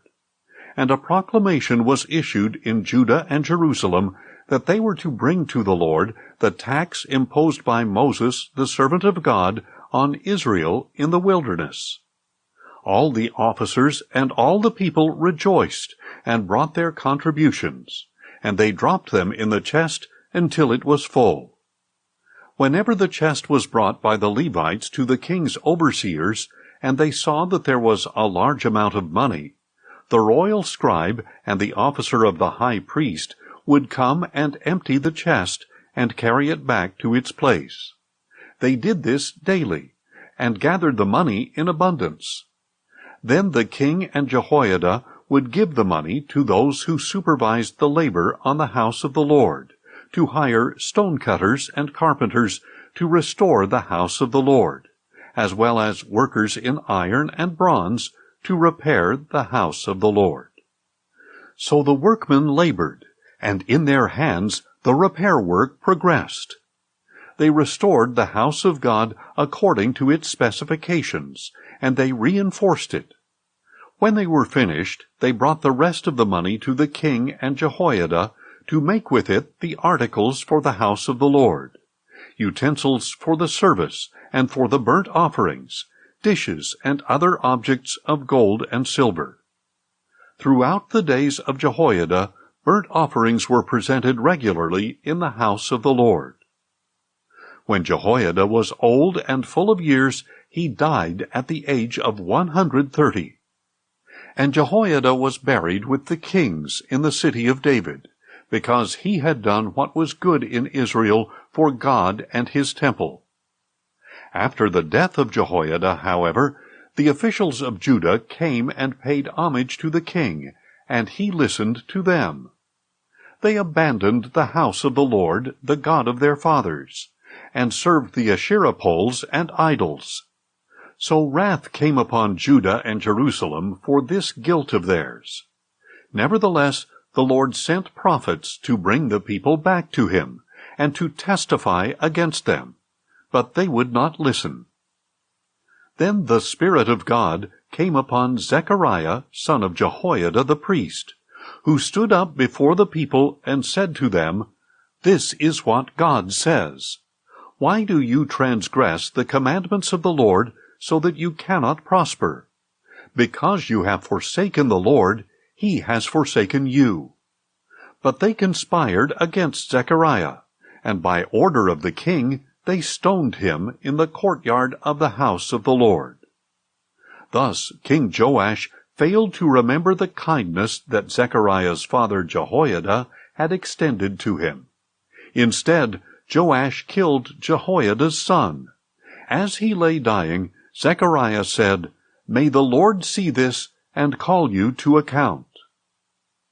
In the spring, the army of Aram went to war against Joash. They entered Judah and Jerusalem and destroyed all the leaders of the people, and they sent all the plunder to their king in Damascus. Although the Aramean army had come with only a few men, the Lord delivered into their hand a very great army. Because Judah had forsaken the Lord, the God of their fathers, judgment was executed on Joash. And when the Arameans had withdrawn, they left Joash severely wounded. His own servants conspired against him for shedding the blood of the son of Jehoiada the priest, and they killed him on his bed. So he died and was buried in the city of David, but not in the tombs of the kings. Those who conspired against Joash were Zabad, son of Shimeath the Ammonitess, and Jehozabad, son of Shimrith the Moabitess. The accounts of the sons of Joash, as well as the many pronouncements about him and about the restoration of the house of God, are indeed written in the treatise of the Book of the Kings. And his son Amaziah reigned in his place. 2 Chronicles 25. Amaziah was 25 years old when he became king, and he reigned in Jerusalem 29 years. His mother's name was Jehoaddan. She was from Jerusalem. And he did what was right in the eyes of the Lord, but not wholeheartedly. As soon as the kingdom was firmly in his grasp, Amaziah executed the servants who had murdered his father the king. Yet he did not put their sons to death, but acted according to what is written in the law, in the book of Moses, where the Lord commanded, "Fathers must not be put to death for their children, and children must not be put to death for their fathers. Each is to die for his own sin." Then Amaziah gathered the people of Judah and assigned them according to their families to commanders of thousands and of hundreds. And he numbered those 20 years of age or older throughout Judah and Benjamin, and found 300,000 chosen men able to serve in the army, bearing the spear and shield. He also hired 100,000 mighty warriors from Israel for 100 talents of silver. But a man of God came to him and said, "O king, do not let the army of Israel go with you, for the Lord is not with Israel, not with any of the Ephraimites. Even if you go and fight bravely in battle, God will make you stumble before the enemy, for God has power to help and power to overthrow." Amaziah asked the man of God, "What should I do about the 100 talents I have given to the army of Israel?" And the man of God replied, "The Lord is able to give you much more than this." So Amaziah dismissed the troops who had come to him from Ephraim and sent them home. And they were furious with Judah, and returned home in great anger. Amaziah, however, summoned his strength, and led his troops to the valley of Salt, where he struck down 10,000 men of Seir. And the army of Judah also captured 10,000 men alive. They took them to the top of a cliff and threw them down, so that all were dashed to pieces. Meanwhile, the troops that Amaziah had dismissed from battle raided the cities of Judah, from Samaria to Beth-horon. They struck down 3,000 people, and carried off a great deal of plunder. When Amaziah returned from the slaughter of the Edomites, he brought back the gods of the Seirites, set them up as his own gods, bowed before them, and burned sacrifices to them. Therefore the anger of the Lord burned against Amaziah, and he sent him a prophet, who said, "Why have you sought this people's gods, which could not deliver them from your hand?" While he was still speaking, the king asked, "Have we made you the counselor to the king? Stop! Why be struck down?" So the prophet stopped. But he said, "I know that God has determined to destroy you, because you have done this and have not heeded my advice." Then Amaziah, king of Judah, took counsel and sent word to the king of Israel, Jehoash, son of Jehoahaz, the son of Jehu. "Come, let us meet face to face," he said. But Jehoash, king of Israel, replied to Amaziah, king of Judah, "A thistle in Lebanon sent a message to a cedar in Lebanon, saying, 'Give your daughter to my son in marriage.' Then a wild beast in Lebanon came along and trampled the thistle. You have said, 'Look, I have defeated Edom,' and your heart has become proud and boastful. Now stay at home. Why should you stir up trouble so that you fall, you and Judah with you?" But Amaziah would not listen, for this had come from God, in order to deliver them into the hand of Jehoash, because they had sought the gods of Edom. So Jehoash, king of Israel, advanced, and he and Amaziah, king of Judah, faced each other at Bethshemesh in Judah. And Judah was routed before Israel, and every man fled to his own home. There at Bethshemesh, Jehoash, king of Israel, captured Amaziah, king of Judah, the son of Joash, the son of Jehoahaz. Then Jehoash brought him to Jerusalem, and broke down the wall of Jerusalem from the Ephraim gate to the corner gate, a section of 400 cubits. He took all the gold and silver, and all the articles found in the house of God with Obed-Edom, and in the treasuries of the royal palace, as well as some hostages. Then he returned to Samaria. Amaziah, son of Joash, king of Judah, lived for 15 years after the death of Jehoash, son of Jehoahaz, king of Israel. As for the rest of the acts of Amaziah, from beginning to end, are they not written in the book of the kings of Judah and Israel? From the time that Amaziah turned from following the Lord, a conspiracy was formed against him in Jerusalem, and he fled to Lachish. But men were sent after him to Lachish, and they killed him there. They carried him back on horses and buried him with his fathers in the city of Judah. 2 Chronicles 26.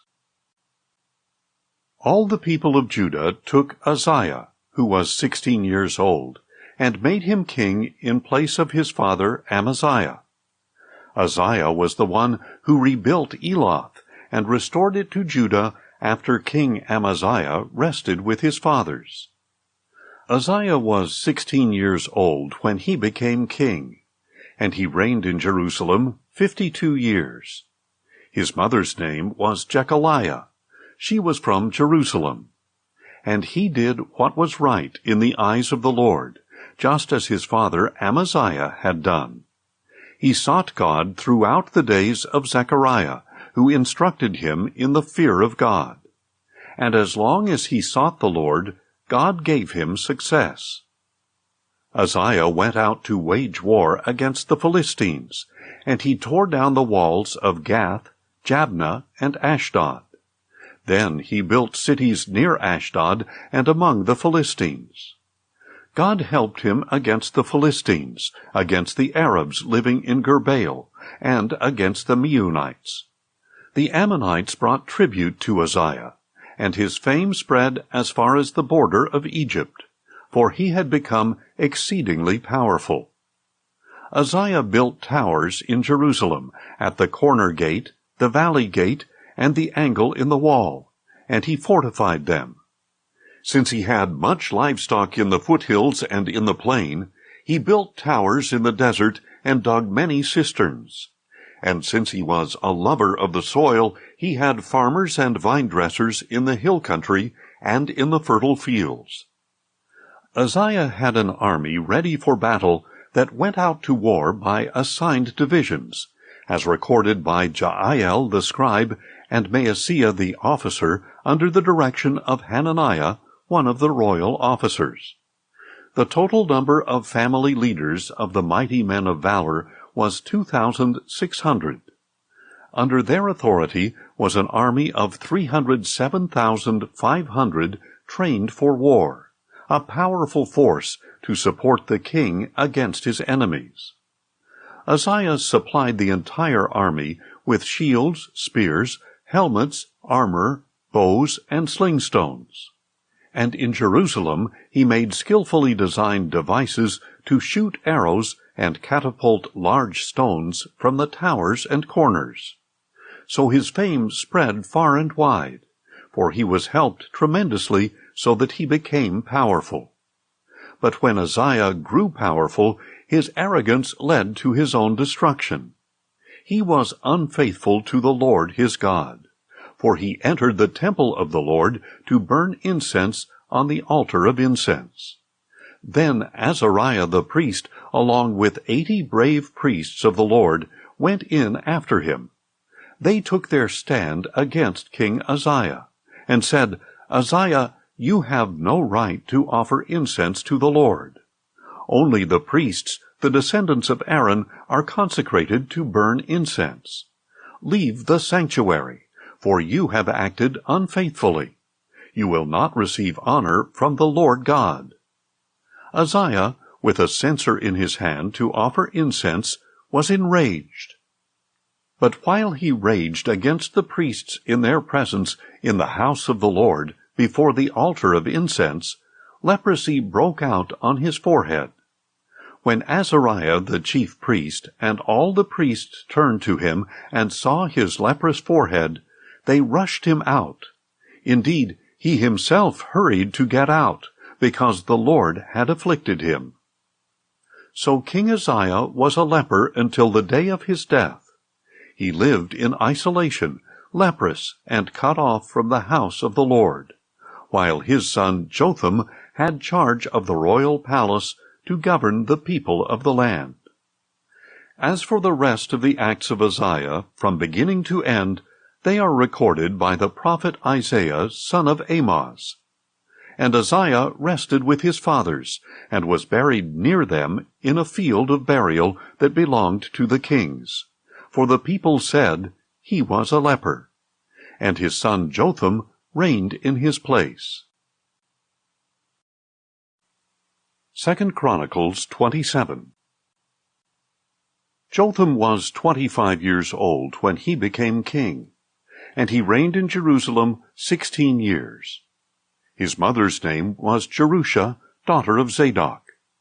And he did what was right in the eyes of the Lord, just as his father Uzziah had done.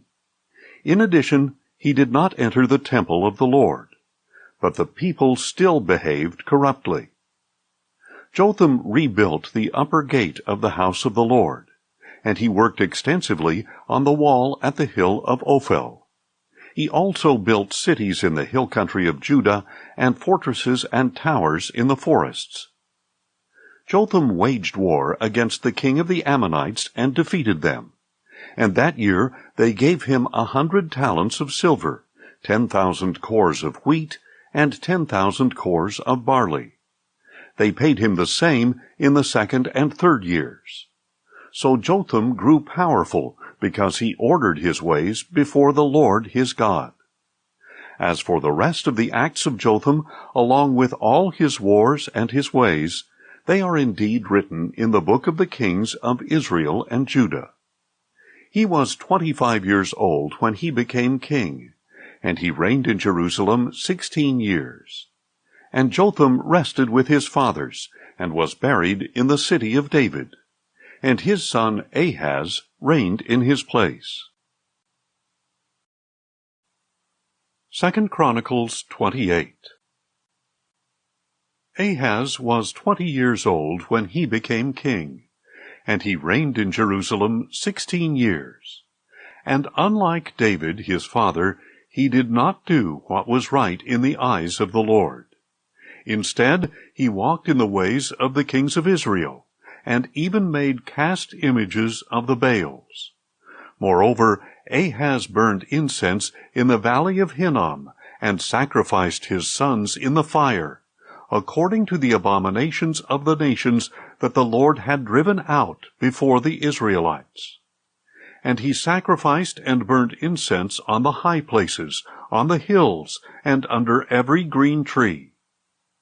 So the Lord his God delivered Ahaz into the hand of the king of Aram, who attacked him and took many captives to Damascus. Ahaz was also delivered into the hand of the king of Israel, who struck him with great force. For in one day Pekah, son of Remaliah, killed 120,000 valiant men in Judah. This happened because they had forsaken the Lord, the God of their fathers. Zichri, a mighty man of Ephraim, killed Maaseiah, the son of the king, Azrikam, the governor of the palace, and Elkanah, the second to the king. Then the Israelites took 200,000 captives from their kinsmen, women, sons, and daughters.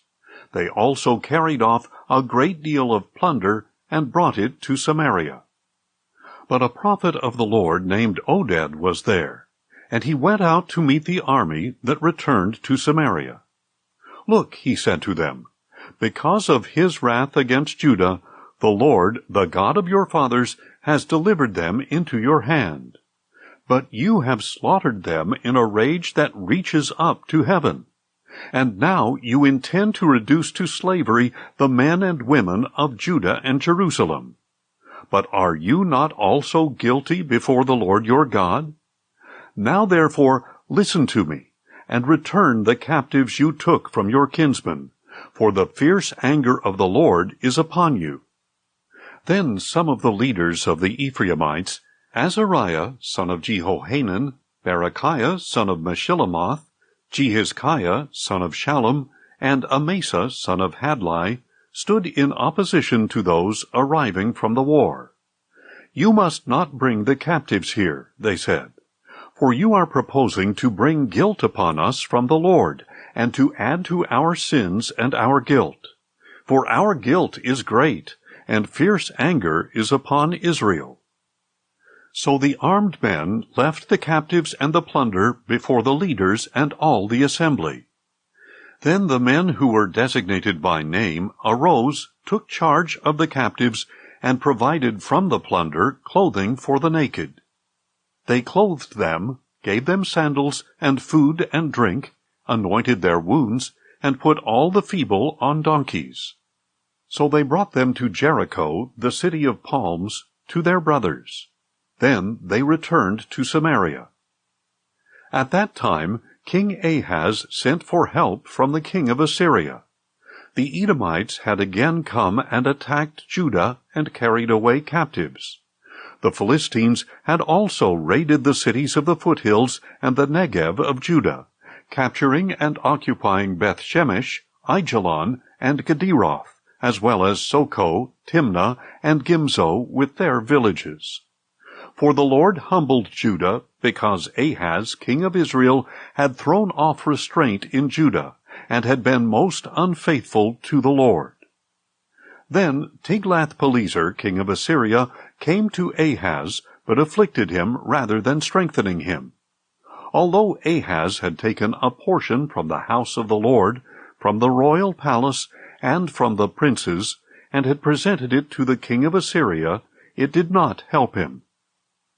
In the time of his distress, King Ahaz became even more unfaithful to the Lord. Since Damascus had defeated him, he sacrificed to their gods, and said, "Because the gods of the kings of Aram have helped them, I will sacrifice to them, that they may help me." But these gods were the downfall of Ahaz and of all Israel.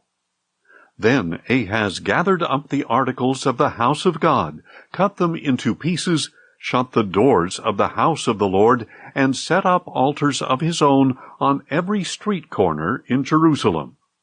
In every city of Judah he built high places to offer incense to other gods, and so he provoked the Lord, the God of his fathers. As for the rest of the acts of Ahaz and all his ways, from beginning to end, they are indeed written in the book of the kings of Judah and Israel. And Ahaz rested with his fathers, and was buried in the city of Jerusalem, but he was not placed in the tombs of the kings of Israel. And his son Hezekiah reigned in his place. 2 Chronicles 29. Hezekiah was 25 years old when he became king, and he reigned in Jerusalem 29 years. His mother's name was Abijah, the daughter of Zechariah. And he did what was right in the eyes of the Lord, just as his father David had done. In the first month of the first year of his reign, Hezekiah opened and repaired the doors of the house of the Lord. Then he brought in the priests and Levites, and gathered them in the square on the east side. "Listen to me, O Levites," he said.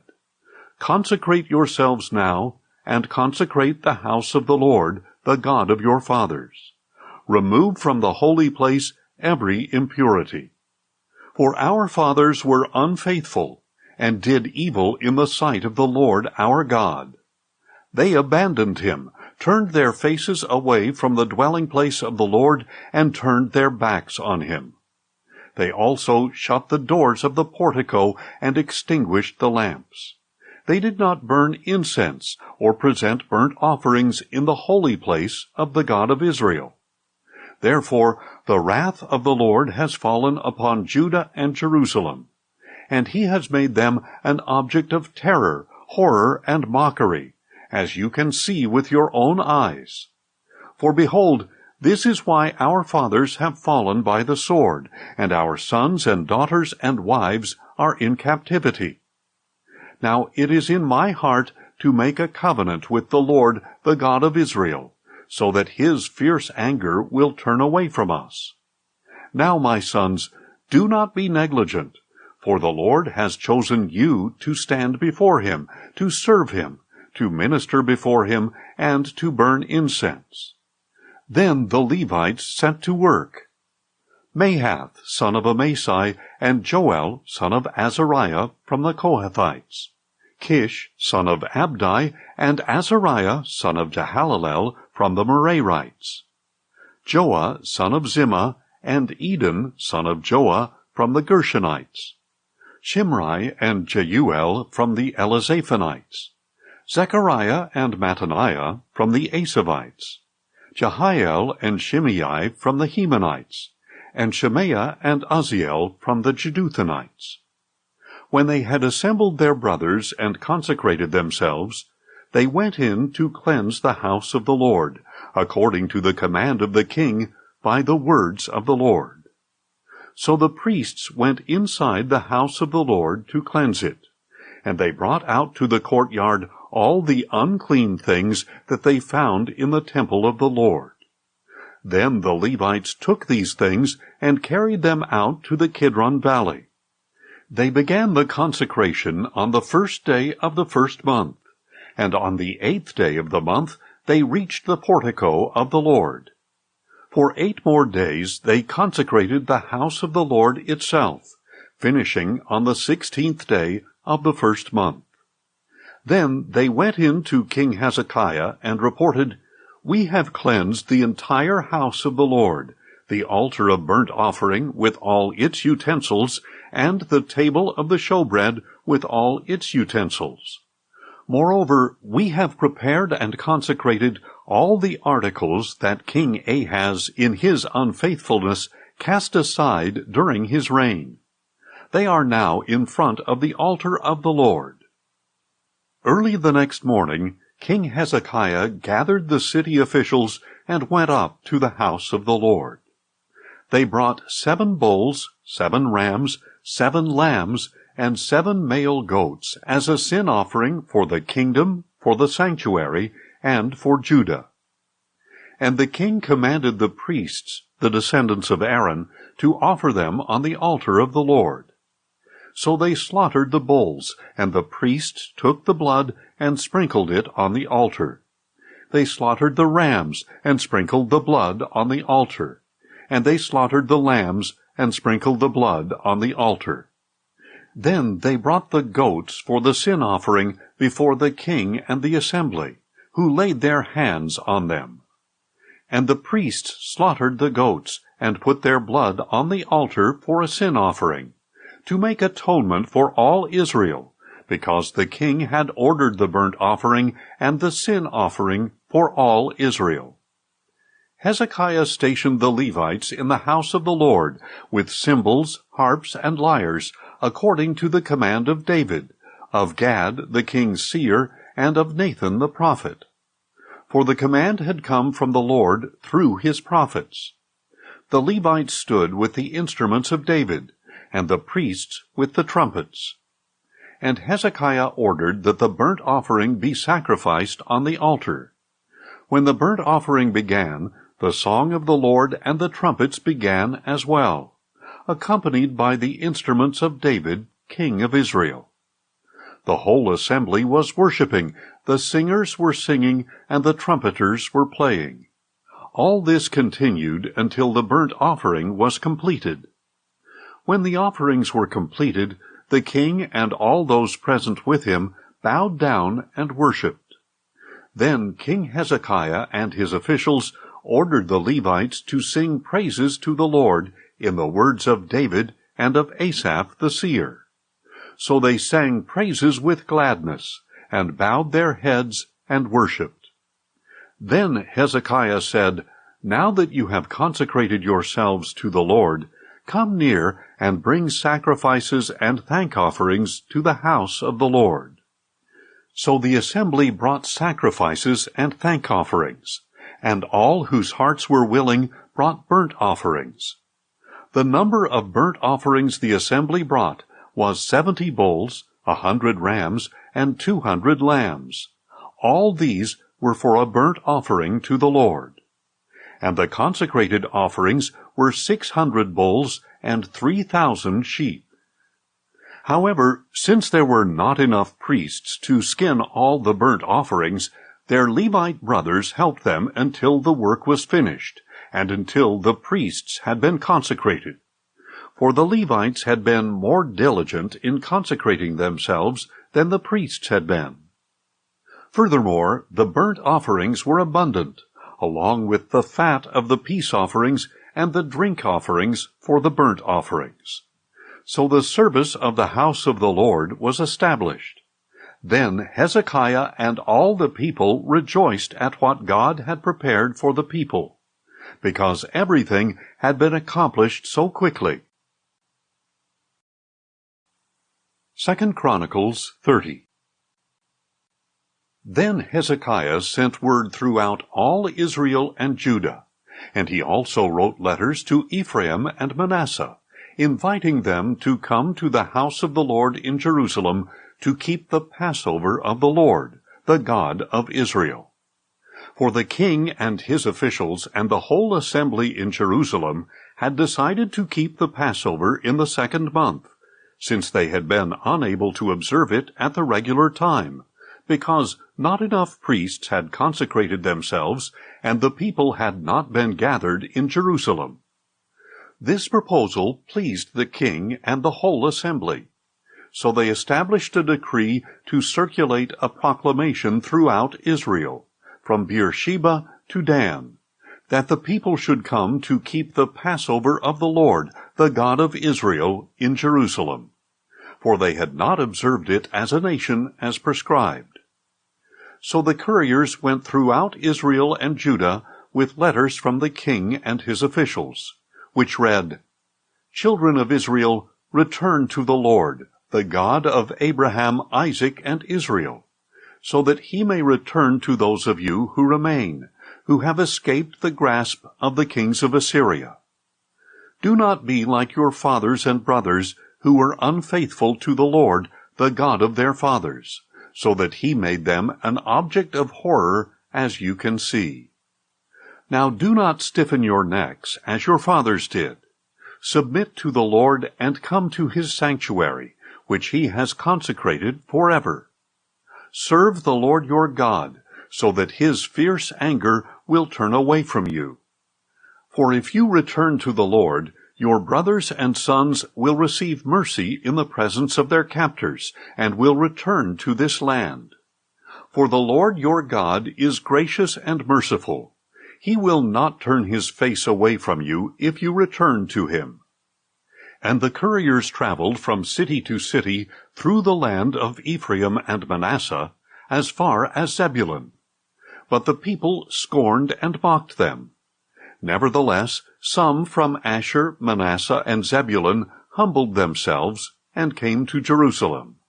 Moreover, the power of God was on the people in Judah to give them one heart to obey the command of the king and his officials according to the word of the Lord.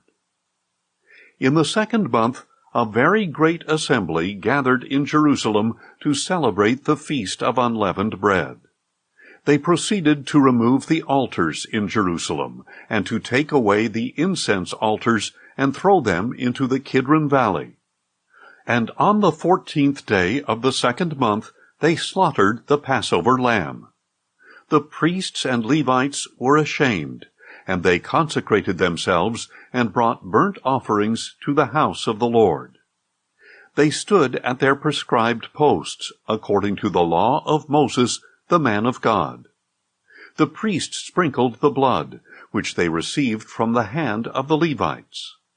Since there were many in the assembly who had not consecrated themselves, the Levites were in charge of slaughtering the Passover lambs for every unclean person, to consecrate the lambs to the Lord. A large number of the people, many from Ephraim, Manasseh, Issachar, and Zebulun, had not purified themselves, yet they ate the Passover contrary to what was written. But Hezekiah interceded for them, saying, "May the Lord, who is good, provide atonement for everyone who sets his heart on seeking God, the Lord, the God of his fathers, even if he is not cleansed according to the purification rules of the sanctuary. And the Lord heard Hezekiah and healed the people. The Israelites who were present in Jerusalem celebrated the Feast of Unleavened Bread for 7 days with great joy. And the Levites and priests praised the Lord day after day, accompanied by loud instruments of praise to the Lord.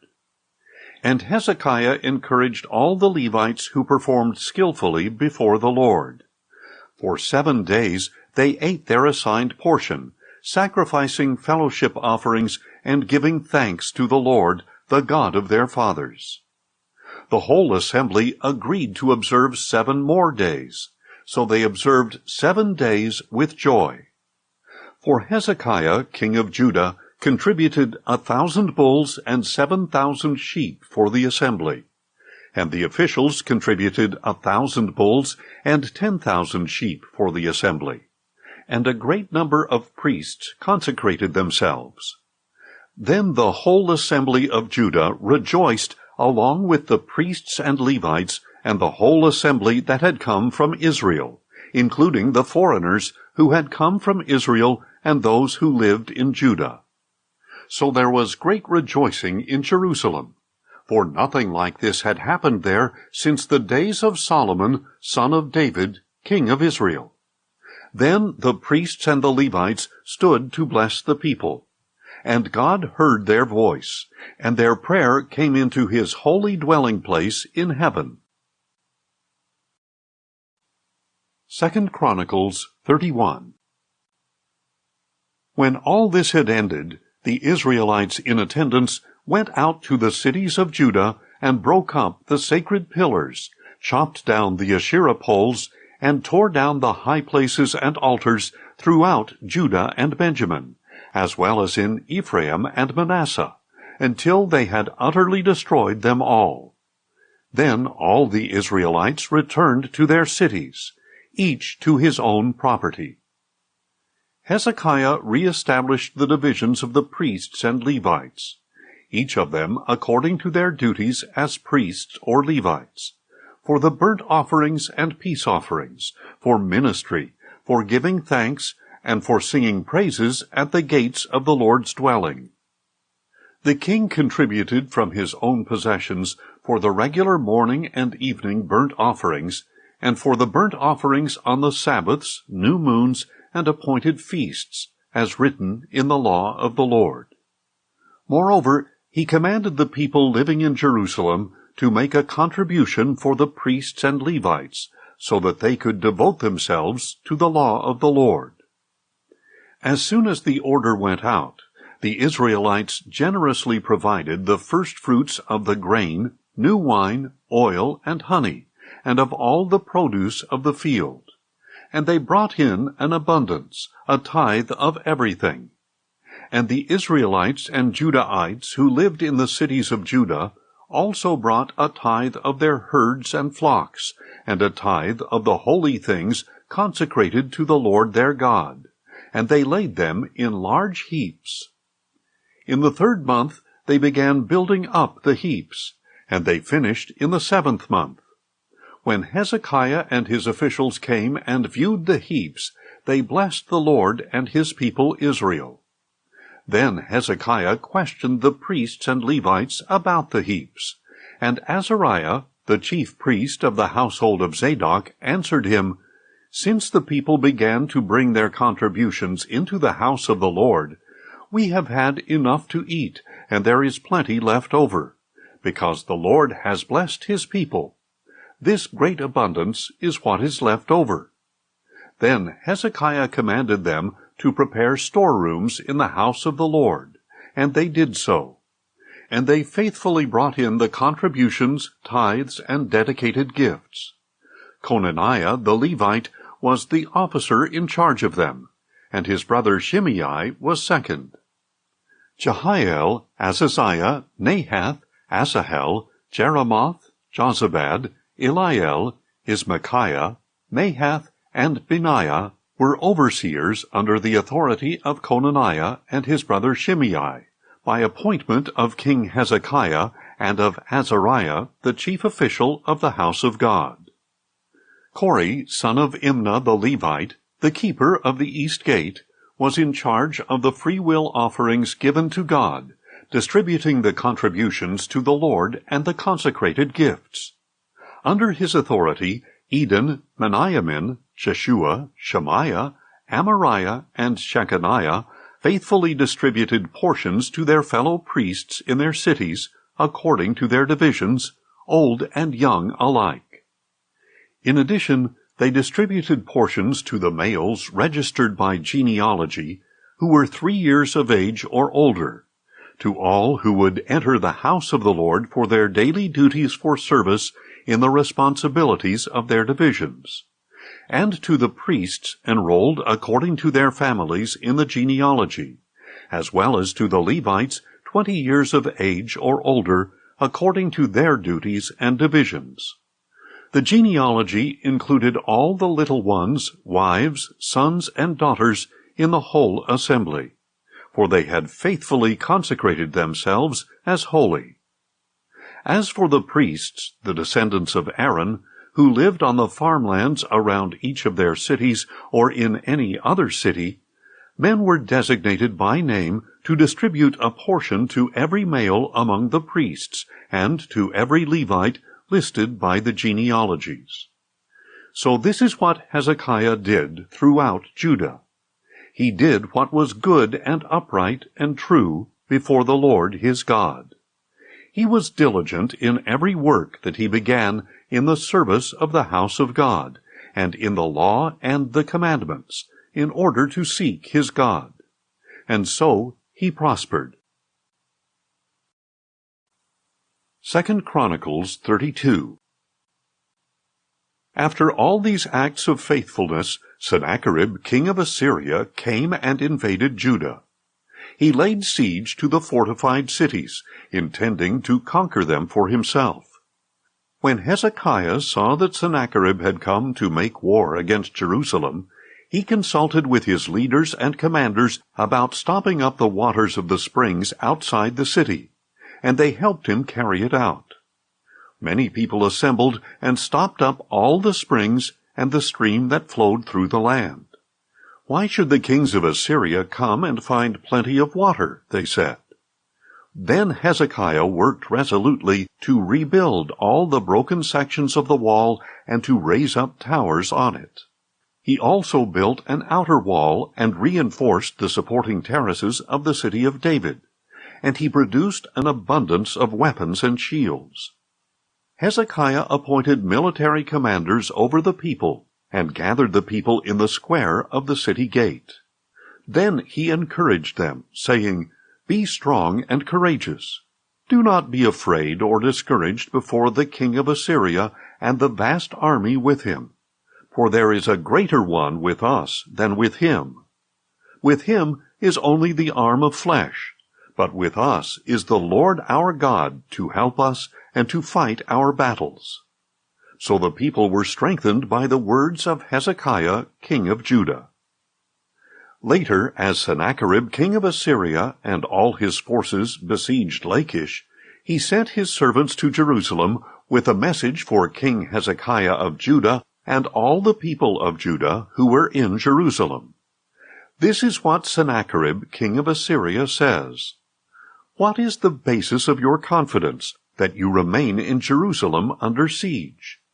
Is not Hezekiah misleading you to give you over to death by famine and thirst, when he says, 'The Lord our God will deliver us from the hand of the king of Assyria'? Did not Hezekiah himself remove his high places and his altars, and say to Judah and Jerusalem, 'You must worship before one altar, and on it you shall burn sacrifices'? Do you not know what I and my fathers have done to all the peoples of the lands? Have the gods of these nations ever been able to deliver their land from my hand? Who among all the gods of these nations that my fathers devoted to destruction has been able to deliver his people from my hand? How then can your God deliver you from my hand? So now do not let Hezekiah deceive you, and do not let him mislead you like this.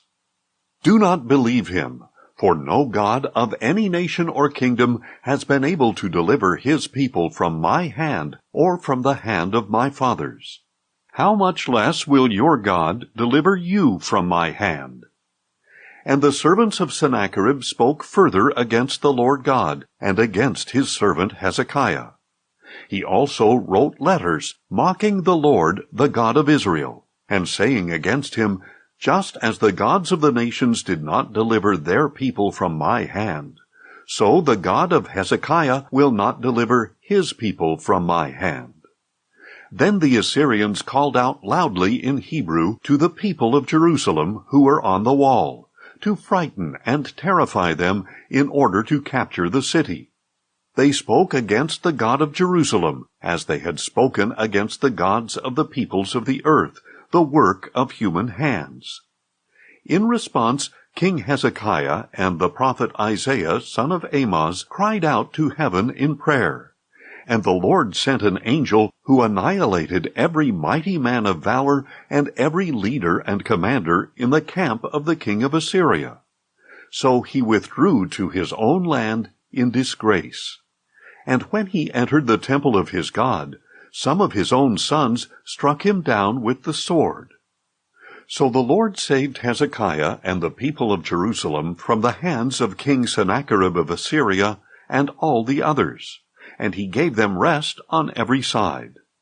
Many brought offerings to Jerusalem for the Lord, and valuable gifts for Hezekiah king of Judah. And from then on he was exalted in the eyes of all nations.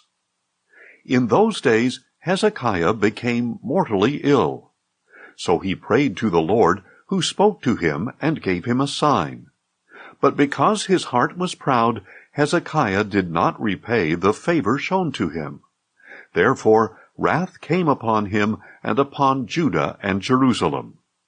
Then Hezekiah humbled the pride of his heart, he and the people of Jerusalem, so that the wrath of the Lord did not come upon them during the days of Hezekiah.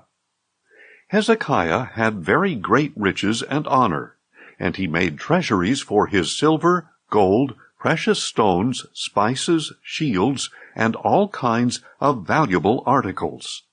He also made storehouses for the harvest of grain and new wine and oil, stalls for all kinds of livestock, and pens for the flocks. He made cities for himself, and he acquired herds of sheep and cattle in abundance, for God gave him very great wealth. It was Hezekiah who blocked the upper outlet of the spring of Gihon and channeled it down to the west side of the city of David. And Hezekiah prospered in all that he did. And so, when ambassadors of the rulers of Babylon were sent to him to inquire about the wonder that had happened in the land, God left him alone to test him, that he might know all that was in Hezekiah's heart. As for the rest of the acts of Hezekiah and his deeds of loving devotion, they are indeed written in the vision of the prophet Isaiah, son of Amoz, in the book of the kings of Judah and Israel. And Hezekiah rested with his fathers, and was buried in the upper tombs of David's descendants. All Judah and the people of Jerusalem paid him honor at his death, and his son Manasseh reigned in his place.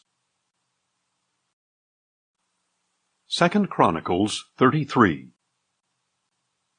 Manasseh was 12 years old when he became king, and he reigned in Jerusalem 55 years.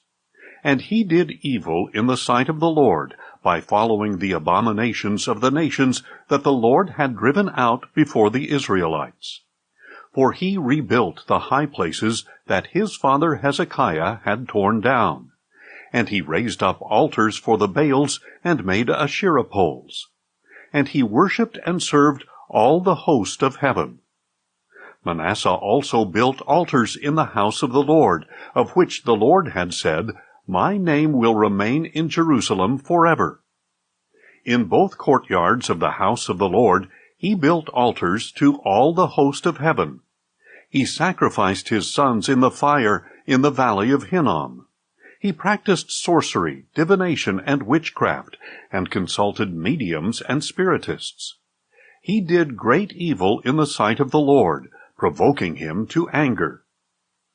Manasseh even took the carved image he had made and set it up in the house of God, of which God had said to David and his son Solomon, "In this temple and in Jerusalem, which I have chosen out of all the tribes of Israel, I will establish my name forever. I will never again cause the feet of the Israelites to leave the land that I assigned to your fathers, if only they are careful to do all that I have commanded them through Moses, all the laws, statutes, and judgments." So Manasseh led the people of Judah and Jerusalem astray, so that they did greater evil than the nations that the Lord had destroyed before the Israelites. And the Lord spoke to Manasseh and his people, but they did not listen. So the Lord brought against them the military commanders of the king of Assyria, who captured Manasseh, put a hook in his nose, bound him with bronze shackles, and took him to Babylon. And in his distress Manasseh sought the favor of the Lord his God, and earnestly humbled himself before the God of his fathers. And when he prayed to him, the Lord received his plea, and heard his petition. So he brought him back to Jerusalem and to his kingdom. Then Manasseh knew that the Lord is God. After this, Manasseh rebuilt the outer wall of the city of David, from west of Gihon in the valley to the entrance of the fish gate. And he brought it around the hill of Ophel, and heightened it considerably. He also stationed military commanders in all the fortified cities of Judah. He removed the foreign gods and the idol from the house of the Lord, along with all the altars he had built on the Temple Mount and in Jerusalem, and he dumped them outside the city. Then he restored the altar of the Lord, and sacrificed peace offerings and thank offerings on it. And he told Judah to serve the Lord, the God of Israel. Nevertheless, the people still sacrificed at the high places, but only to the Lord their God.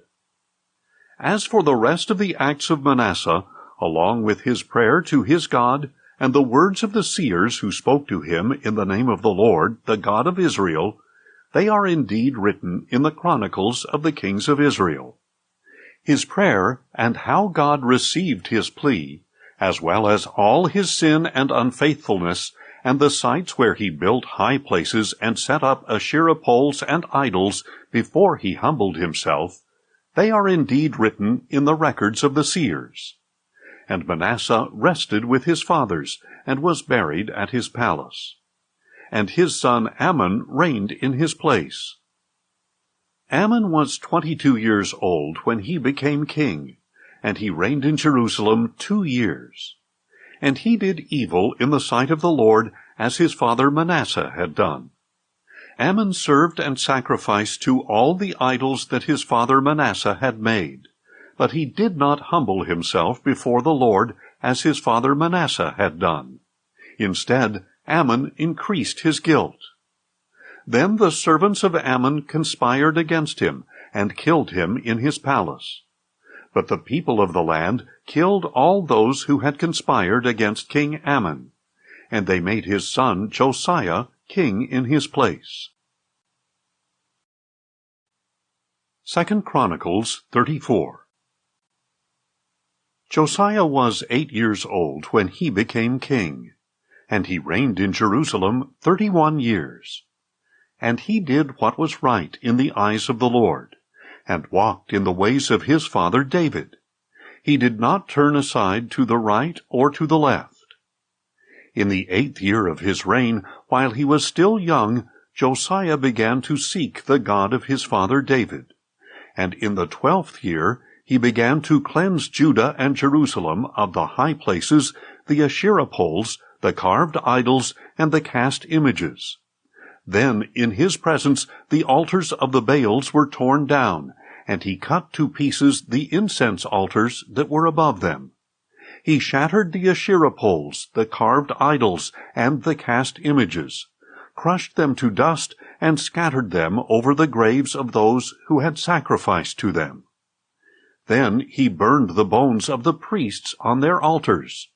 So he cleansed Judah and Jerusalem. Josiah did the same in the cities of Manasseh, Ephraim, and Simeon, as far as Naphtali, and in the ruins around them. He tore down the altars and Asherah poles, crushed the idols to powder, and cut to pieces all the incense altars throughout the land of Israel. Then he returned to Jerusalem. Now in the 18th year of his reign, in order to cleanse the land and the temple, Josiah sent Shaphan, son of Azaliah, Maaseiah, the governor of the city, and Joah, son of Joahaz, the recorder, to repair the house of the Lord his God. So they went to Hilkiah, the high priest, and gave him the money that had been brought into the house of God, which the Levites at the doors had collected from the people of Manasseh and Ephraim, from all the remnant of Israel, Judah, and Benjamin, and from the people of Jerusalem. They put it into the hands of the supervisors of those doing the work of the house of the Lord, who in turn gave it to the workmen restoring and repairing the house of the Lord. They also gave money to the carpenters and builders to buy dressed stone as well as timbers for couplings and beams for the buildings that the kings of Judah had allowed to deteriorate. And the men did the work faithfully. The Levites overseeing them were Jahath and Obadiah, descendants of Merari, and Zechariah and Meshullam, descendants of Kohath. Other Levites, all skilled with musical instruments, were over the laborers, and supervised all who did the work, task by task. Some of the Levites were secretaries, officers, and gatekeepers. While they were bringing out the money that had been taken into the house of the Lord, Hilkiah the priest found the book of the law of the Lord, written by Moses. And Hilkiah said to Shaphan the scribe, I have found the book of the law in the house of the Lord. And he gave it to Shaphan. Then Shaphan brought the book to the king, and reported, Your servants are doing all that has been placed in their hands. They have paid out the money that was found in the house of the Lord, and have put it into the hands of the supervisors and workers. Moreover, Shaphan the scribe told the king, Hilkiah the priest has given me a book. And Shaphan read it in the presence of the king.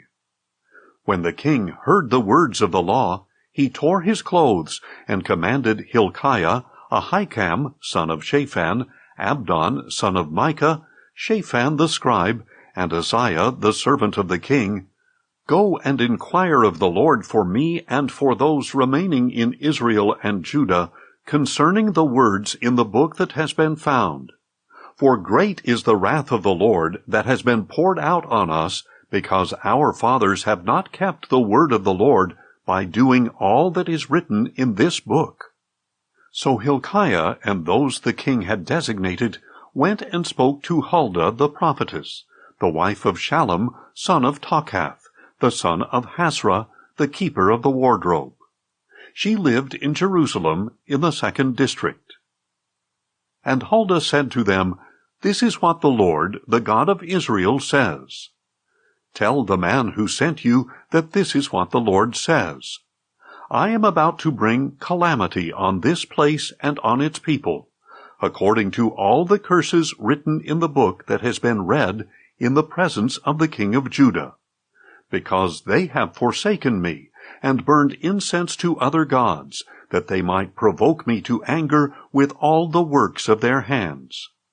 My wrath will be poured out upon this place, and will not be quenched. But as for the king of Judah, who sent you to inquire of the Lord, tell him that this is what the Lord, the God of Israel, says. As for the words that you heard, because your heart was tender, and you humbled yourself before God when you heard his words against this place and against its people, and because you have humbled yourself before me, and you have torn your clothes and wept before me, I have heard you, declares the Lord. Now I will indeed gather you to your fathers, and you will be gathered to your grave in peace. Your eyes will not see all the calamity that I will bring on this place and on its inhabitants. So they brought her answer back to the king. Then the king summoned all the elders of Judah and Jerusalem. And he went up to the house of the Lord with all the people of Judah and Jerusalem, as well as the priests and the Levites, all the people, small and great. And in their hearing he read all the words of the book of the covenant that had been found in the house of the Lord. So the king stood by the pillar and made a covenant before the Lord to follow the Lord and to keep his commandments, decrees, and statutes with all his heart and all his soul, and to carry out the words of this covenant that were written in this book. Then he had everyone in Jerusalem and Benjamin take a stand in agreement to it. So all the people of Jerusalem carried out the covenant of God, the God of their fathers. And Josiah removed all the abominations from all the lands belonging to the Israelites. And he required everyone in Israel to serve the Lord their God. Throughout his reign they did not turn aside from following the Lord, the God of their fathers.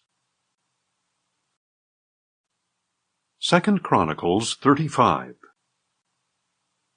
Then Josiah celebrated the Passover to the Lord in Jerusalem, and the Passover lamb was slaughtered on the 14th day of the first month. He appointed the priests to their duties, and encouraged them in the service of the house of the Lord. To the Levites who taught all Israel and were holy to the Lord, Josiah said, "Put the holy ark in the temple built by Solomon, son of David, king of Israel.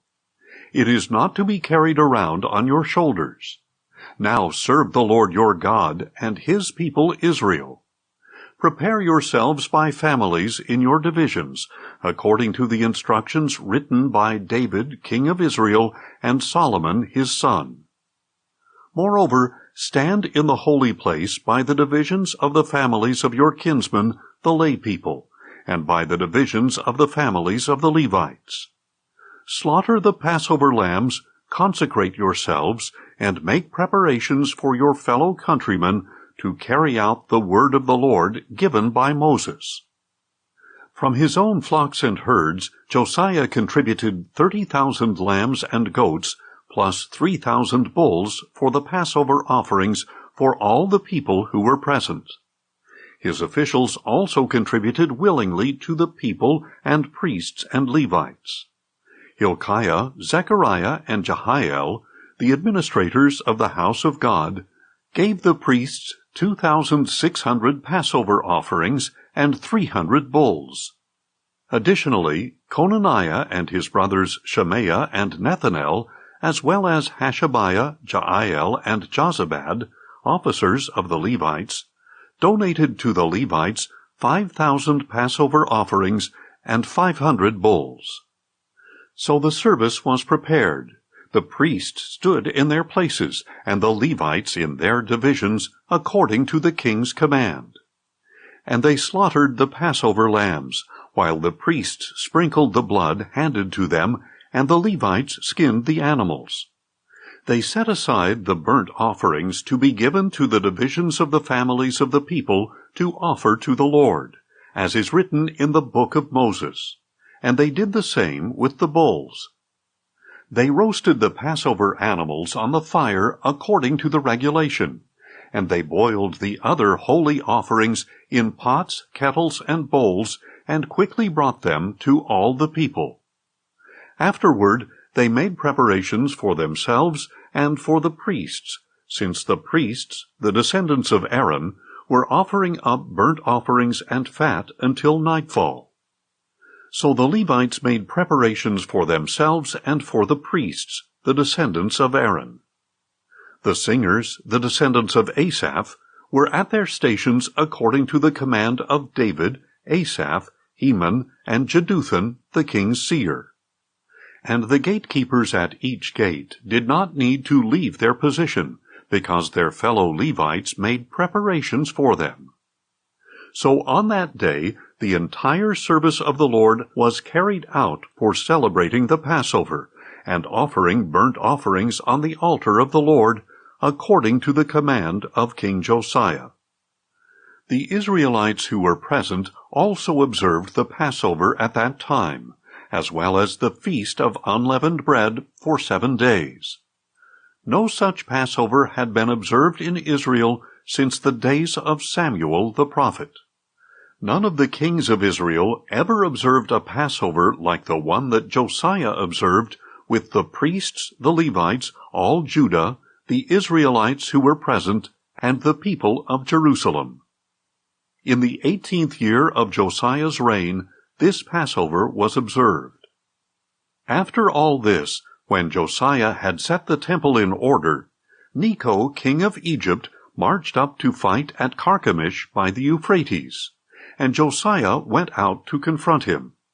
But Necho sent messengers to him, saying, "What is the issue between you and me, O king of Judah? I have not come against you today, but I am fighting another dynasty. God told me to hurry, so stop opposing God who is with me, or he will destroy you." Josiah, however, did not turn away from him. Instead, in order to engage him in battle, he disguised himself. He did not listen to Necho's words from the mouth of God, but went to fight him on the plain of Megiddo. There the archers shot King Josiah, who said to his servants, "Take me away, for I am badly wounded."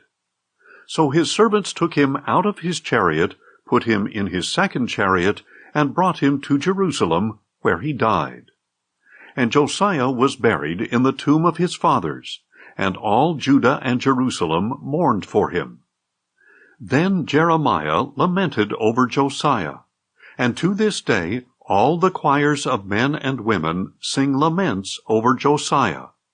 They established them as a statute for Israel, and indeed they are written in the Book of Laments. As for the rest of the acts of Josiah, along with his deeds of loving devotion, according to what is written in the law of the Lord, his acts from beginning to end, they are indeed written in the book of the kings of Israel and Judah. 2 Chronicles 36. Then the people of the land took Jehoahaz, son of Josiah, and made him king in Jerusalem in place of his father. Jehoahaz was 23 years old when he became king, and he reigned in Jerusalem 3 months. And the king of Egypt dethroned him in Jerusalem, and imposed on Judah a levy of 100 talents of silver and a talent of gold. Then Necho, king of Egypt, made Eliakim, brother of Jehoahaz, king over Judah and Jerusalem. And he changed Eliakim's name to Jehoiakim.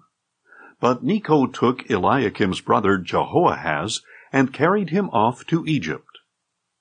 Jehoiakim was 25 years old when he became king, and he reigned in Jerusalem 11 years.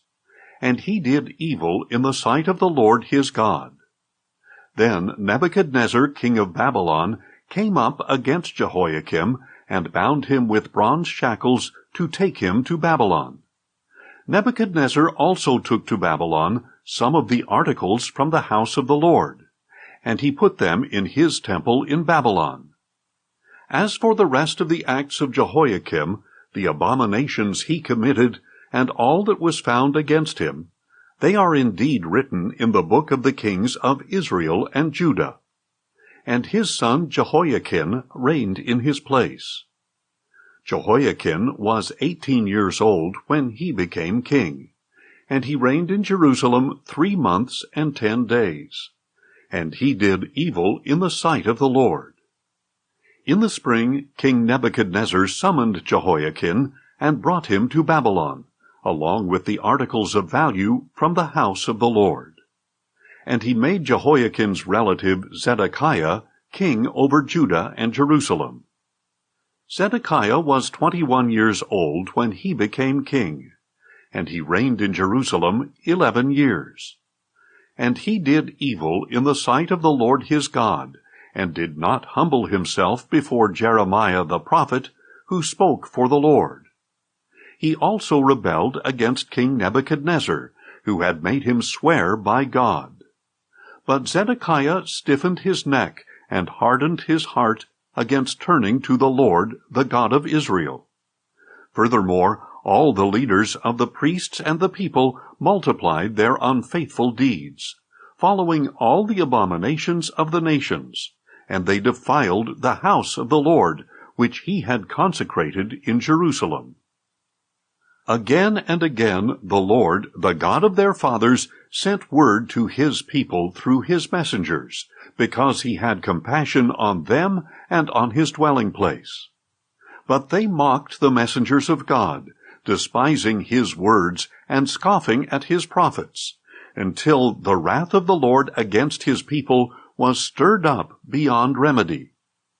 So he brought up against them the king of the Chaldeans, who put their young men to the sword in the sanctuary, sparing neither young men nor young women, neither elderly nor infirm.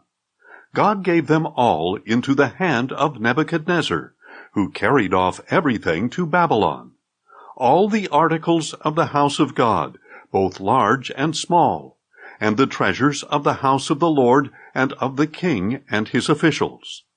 Then the Chaldeans set fire to the house of God, and broke down the wall of Jerusalem. They burned down all the palaces and destroyed every article of value. Those who escaped the sword were carried by Nebuchadnezzar into exile in Babylon, and they became servants to him and his sons, until the kingdom of Persia came to power. So the land enjoyed its Sabbath rest all the days of the desolation, until 70 years were completed, in fulfillment of the word of the Lord through Jeremiah. In the first year of Cyrus, king of Persia, to fulfill the word of the Lord spoken through Jeremiah, the Lord stirred the spirit of Cyrus, king of Persia, to send a proclamation throughout his kingdom, and to put it in writing as follows. This is what Cyrus, king of Persia, says. The Lord, the God of heaven, who has given me all the kingdoms of the earth, has appointed me to build a house for him at Jerusalem in Judah. Whoever among you belongs to his people, may the Lord his God be with him, and may he go up.